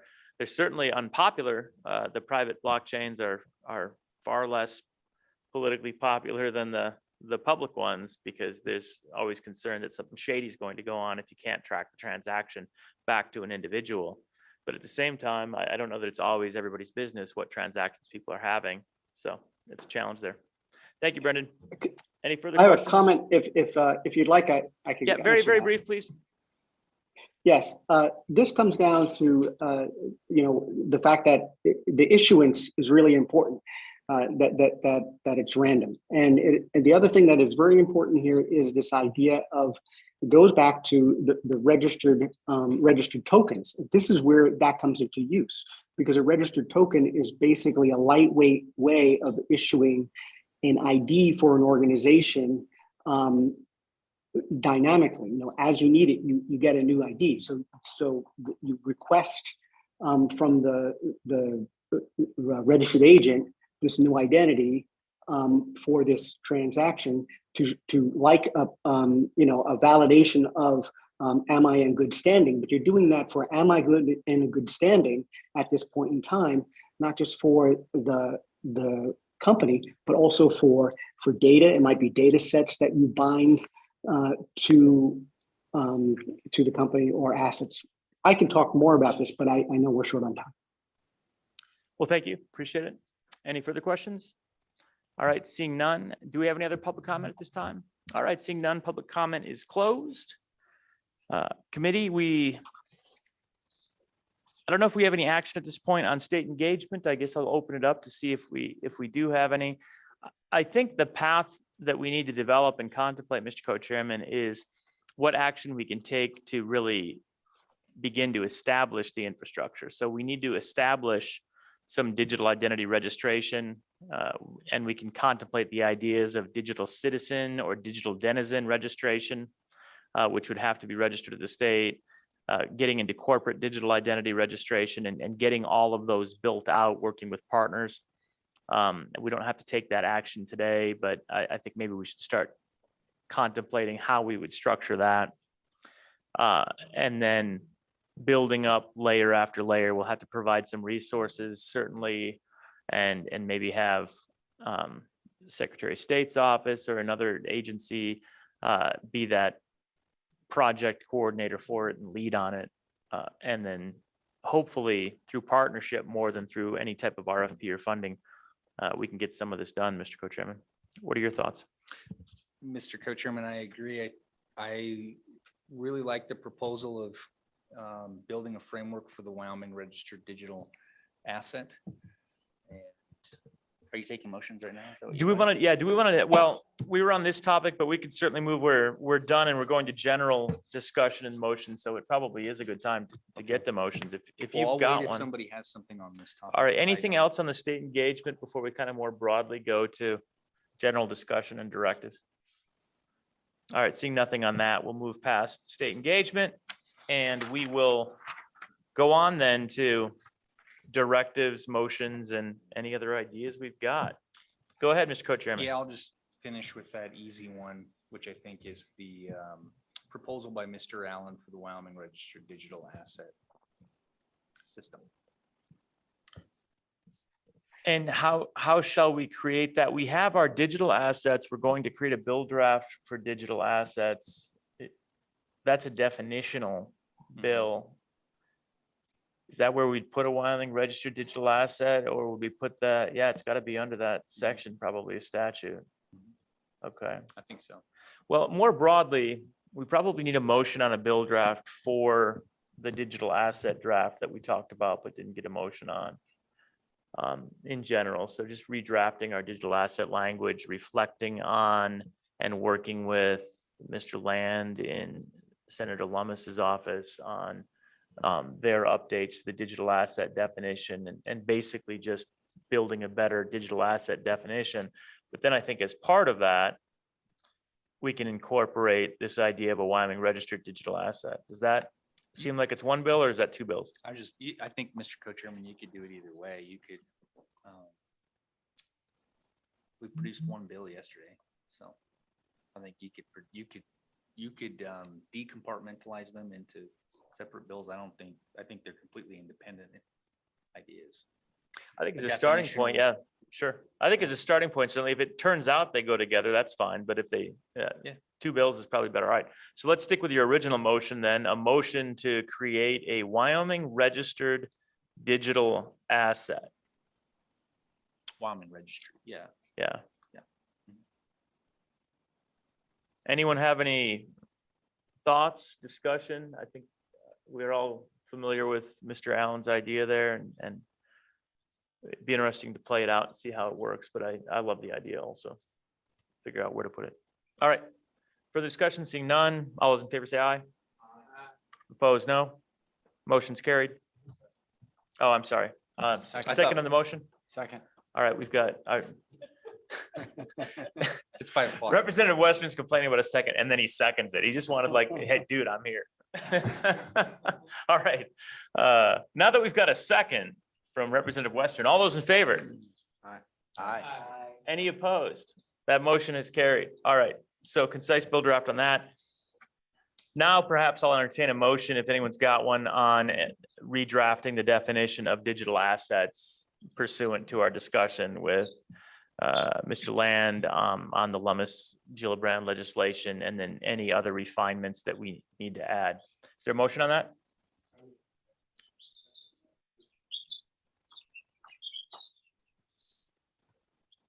Yeah. Yeah. All right, we've got a motion from Senator Cost. We've got a second from Representative Yin. Representative Wester, did you have something that you wanted to make sure was at least considered as we were looking at that draft? Mr. Chairman, I do. Thank you very much. My thought was also including in definitions, a initial stake pool offering, these ISPOs that we're starting to see in some of these, in the Cardano-verse, if you will. Ms. Yeah. Robinson. So one of the things that we need to figure out if it fits under a definition, where it fits, or whether we need to define it. This was something we briefly discussed, this initial staking offering, effectively stake pool offering, and the fact that it's kind of its own little instrument. So it might be of benefit for us to provide some clarity around that because there is no clarity. I think it's good for us to take a look into that as we work on the draft and see what we can bring back on it as part of that drafting. ISPO. Any concerns about that? Okay. And any further discussion? All right, seeing none. All those in favor say aye. Aye. Any opposed? That motion is carried. Was there a third? I feel like there was one more, Mr. Co-Chairman, that we needed. What was it? Searching. Well, the Secretary of State. Go ahead. Oh, and you had one. Absolutely. Go Yeah, ahead. Mr. Representative Chairman, Stipp. I want to make a motion that we direct staff to draft up a proposed definition of publicly available identifier in our Dow statute. It seems like it's just not defined right now. And while we're at it, I think there's a cleanup item in section 17-31-107, where we currently require the articles of organization to be amended every time a smart contract is updated. And it seems like we might want to change that to requiring the articles to be updated every time you change your publicly available identifier. That's a slightly different issue, but. Also, not instead of. Well, Mr. Chairman, it seems like Or smart yes. contracts would get updated a lot and requires a lot of amendments to DAOs or articles of organizations. And as I look through the DAO filings, I haven't seen any amendments to their articles of organization. And I don't know if just reflects lack of activity, but I think if smart contracts are like any other software code, it seems like there's an update every 3 weeks. It seems like it generates, in other words, it seems like our current statute generates an obligation to create lots of amendments to the I articles see. of organization. Well, yeah, I Which is think. separate, that's a separate topic, Right. actually. But No, but I think again, if we're doing a DAO amendment bill, which basically this is, let's get a DAO amendments draft. And let's address the two concerns that Representative Stiff is asking for. One is let's finally get around to a definition of that publicly available identifier so that we can narrow that down. I know that the Secretary of State's office would like that. And now I think we have more information about maybe what guidance we can do with that. We've had some time on it. But the second idea about effectively ensuring that at all times that publicly available identifier is pointing to, at any given moment, the true smart contract that's in place. So yeah, I think that is also a fair amendment that we can structure. And I think it should be that way. And realistically, if you were doing it right, your link would be a dynamic link, which isn't rocket science. And then it would always be going to whatever your current smart contract is. And then again, you can do that on the back end. You could literally have the Secretary of State's office have what is effectively a dynamic pointer. And then I can be at the back end changing the location of that pointer appropriately. We can make sure that that's an allowable pass through in the language, but yeah, the tech exists for that. Go ahead, Mr. Co-Chairman. Co-Chairman, I just wonder if there's a way to relate it back to the registry of digital assets. If you were required to, it is a digital asset, the identifier. If you were required to just, because Mr. Allen had talked to us about a DID registry, and I wonder if we're creating a system to register assets that are digital with our SOS, that we just simply require the public identifier of a DAO to be registered. And then in the articles, your document is just pointing to your registered asset that's already with the registry. Well, that assumes we've got that registry yes, but we have to have the registry before we can do it that way. That is the right way. So the question is, when. Well, the reason I'm speaking to it now Yeah. is I don't know what exactly the Representative Stitt we're envisioning. I agree we have to clarify that what we're asking for, but there's probably no harm in doing that, building the registry and then pointing back to it. It'd be nice if we could do it all at once. Yeah, agreed. For the DAO statute, though, I think, again, it's cleaner to just make it clear that at all times, your publicly available identifier is pointing at all times, regardless of where that is, where I'm finding it, but it's on the Secretary of State somehow, and it's always pointing to what is the current governing documents, that governing smart contracts. So yeah, I think we can work that out. And I think we'll get with Mr. Allen, who was talking about, which W3C standard we should use. And then it sounds like we have to get that certified. We can do all of that, but I think that's a reasonable approach. Okay. this is an idea. I don't think we can do it in this legislation, but no, I guess again, getting to the Dow LLC for public benefit, I don't think we can do that based on Mr. Pope's testimony. We don't have the capacity to do anything about federal tax law. So within our this Dow amendments bill, we can't do anything to address the public benefit, I don't think. Does anyone disagree? No, everyone agrees with that. Okay. Any other tweaks to Dow?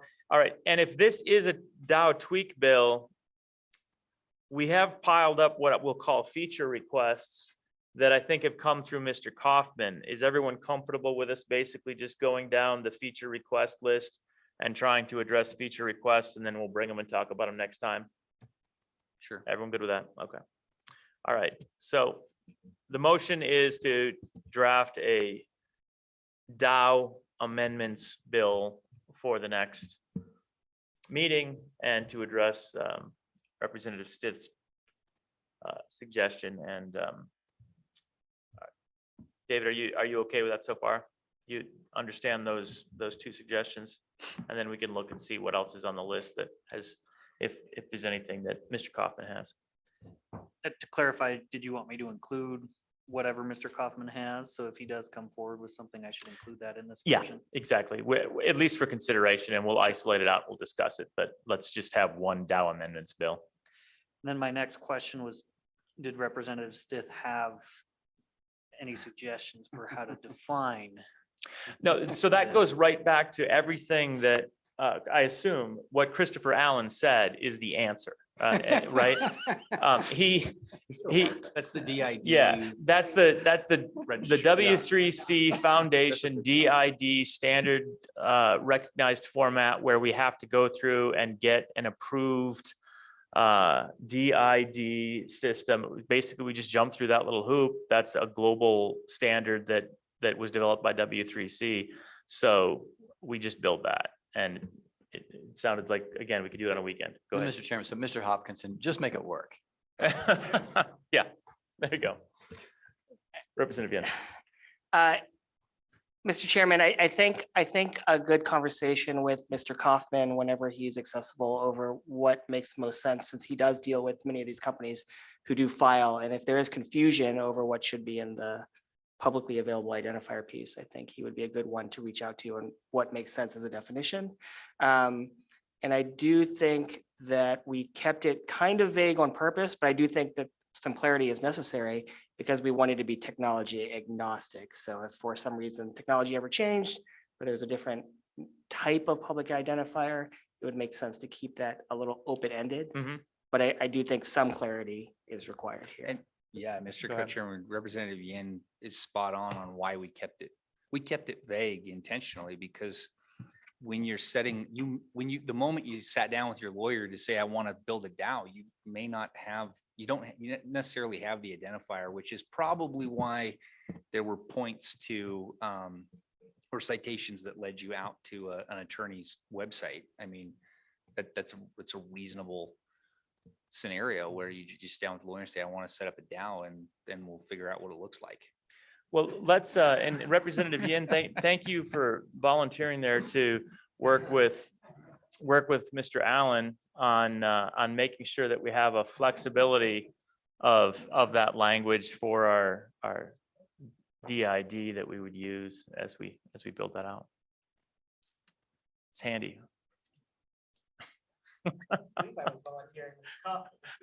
Well, yeah, I think so. Yeah, you're welcome. All right, so I think we're good on that. Any further discussion? All right. If anyone has any ideas, then as we're contemplating or complaints or concerns about DAOs, let's make sure that we have the opportunity then to contemplate them for this amendments bill and Secretary of State's office as well. If there's anything else, any tweaks. One issue we could kind of look at, and we'll talk to Mr. Kaufman. I wish you were here about it. Our one feature request that Mr. Allen's asked for a while is the idea that we get to a point where you could use multi-signature consensus algorithms on blockchain as a recognized DAO, and we currently preclude that. And I think it would be an allowance language of a manager managed type approach instead of a member managed type approach, as I recall. So we might try and explore that also to open that door. That's the only significant limitation I think I've heard. All right.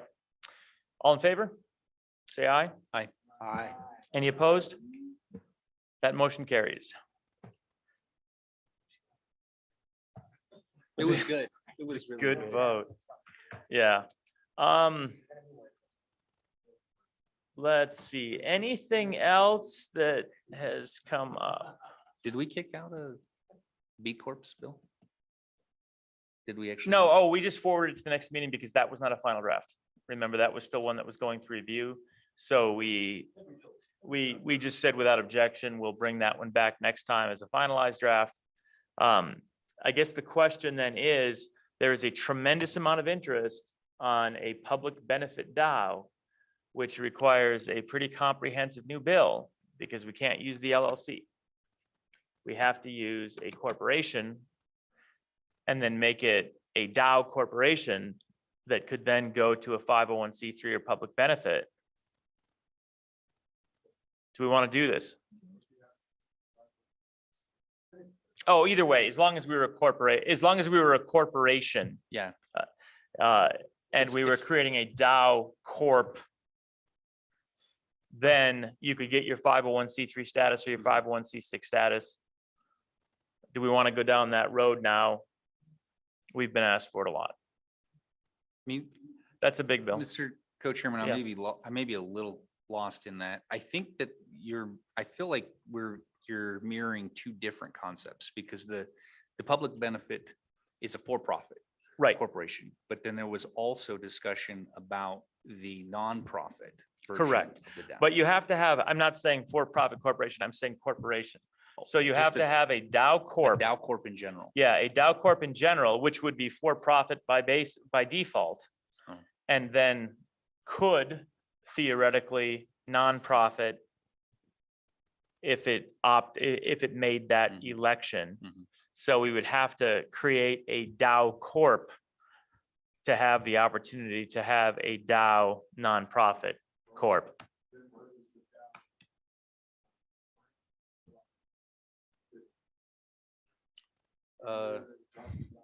Yeah, that's a minor profit LLC. You know about that, Mr. Yeah, Chairman. I mean,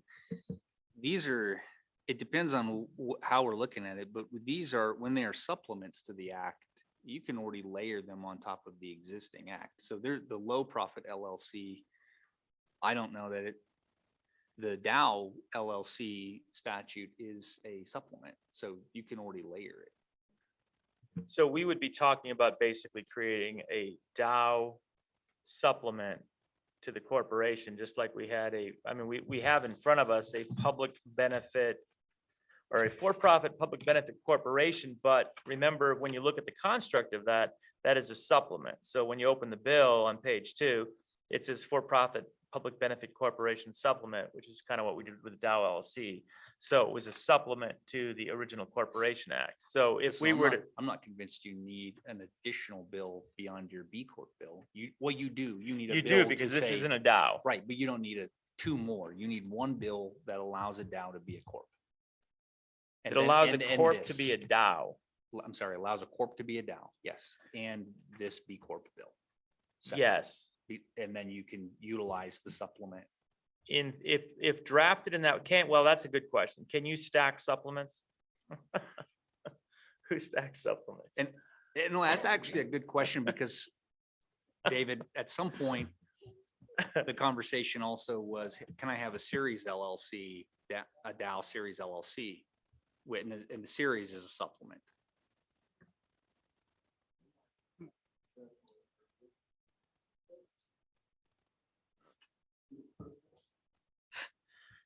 Mr. Chairman, yes, I believe this, the series LLC was a supplement.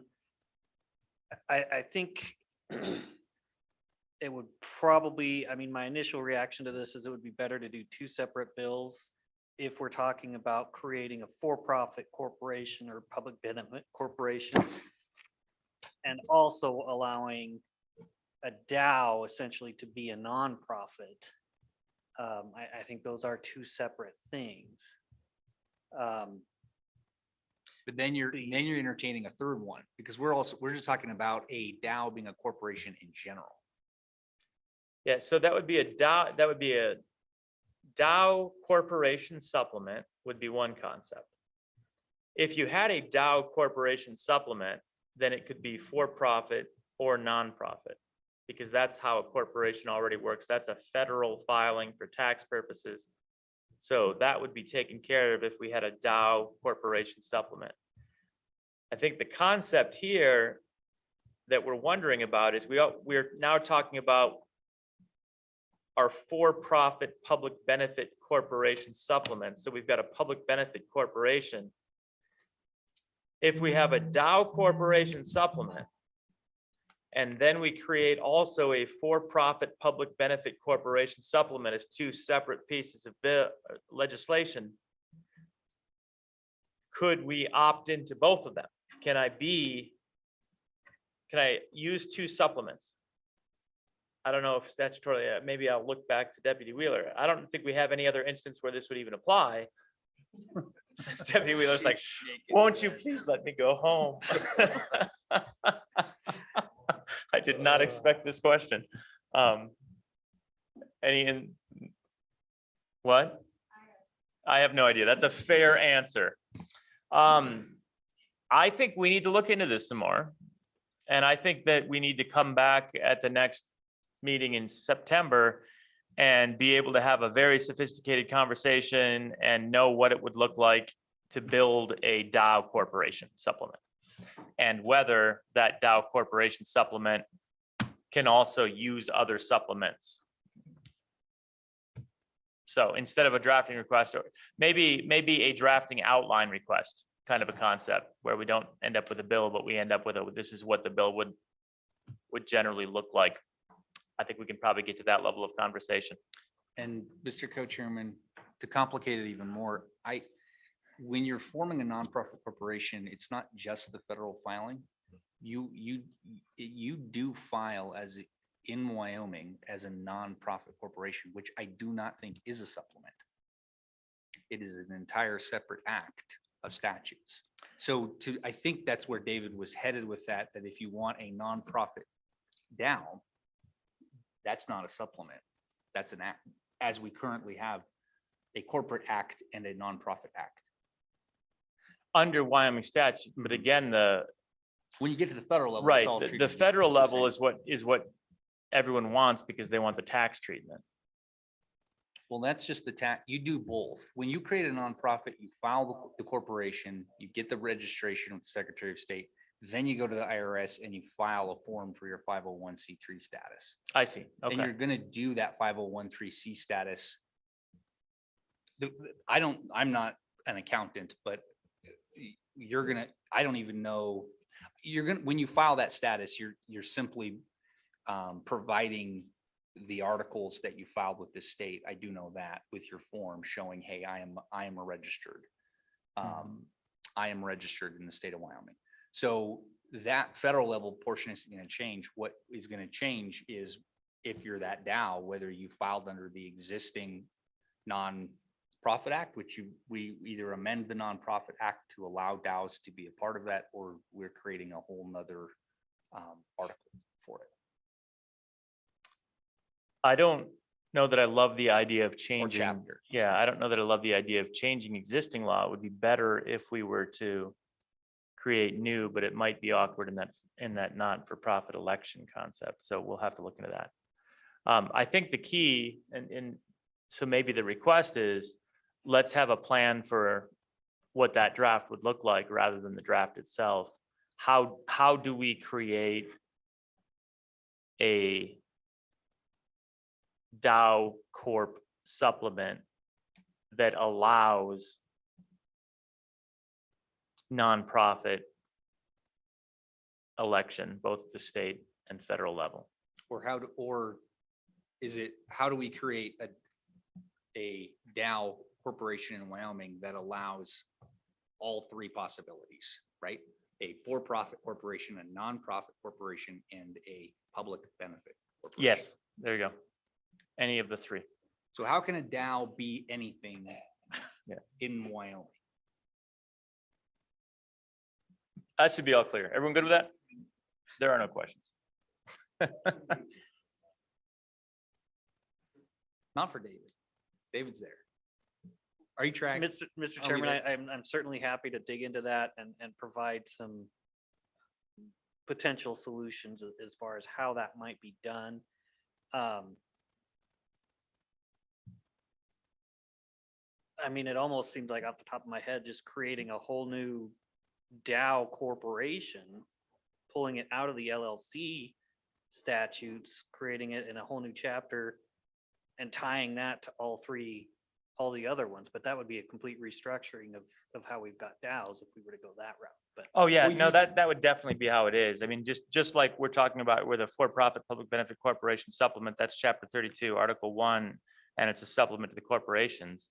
You would basically be doing the same thing. So cloning our Dow LLC supplement into a corporation, a Dow corporation supplement, and then modifying it as necessary based on the differences between corporations and LLCs.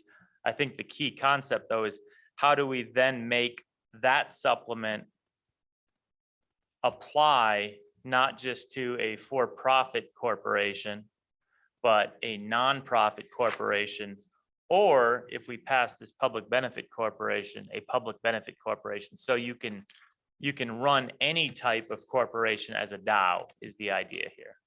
Have a supplement that would be allowable for any type of corp. Yeah, I think you're tracking now.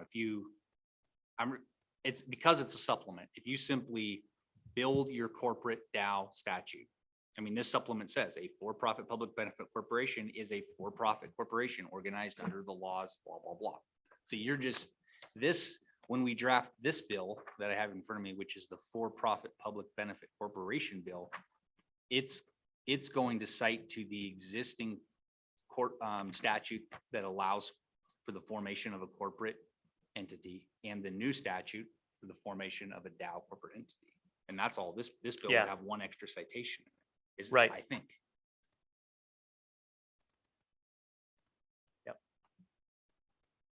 Well, it'll take some looking into, but yeah, let's have a plan and see how far we can get down that path for next time, recognizing that there's probably more discussion.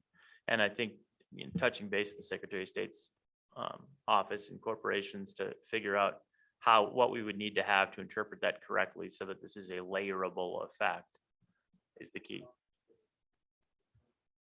Won't touch the current DAO, what we're talking about. Wouldn't touch it at all. Right. Yep. Which is why we're not making series DAO LLCs yet. Right. All right, without objection, we'll go down that path. Seeing no objection. All right, Select Committee, any other motions? Any other final thoughts? All right, great work, everybody. Appreciate it. Look forward to seeing everybody in September and invite everyone to participate during the interim between now and then on working through some of these issues and working with the working groups to figure out how to proceed. So thanks everyone for being here and safe travels home. Meeting adjourned.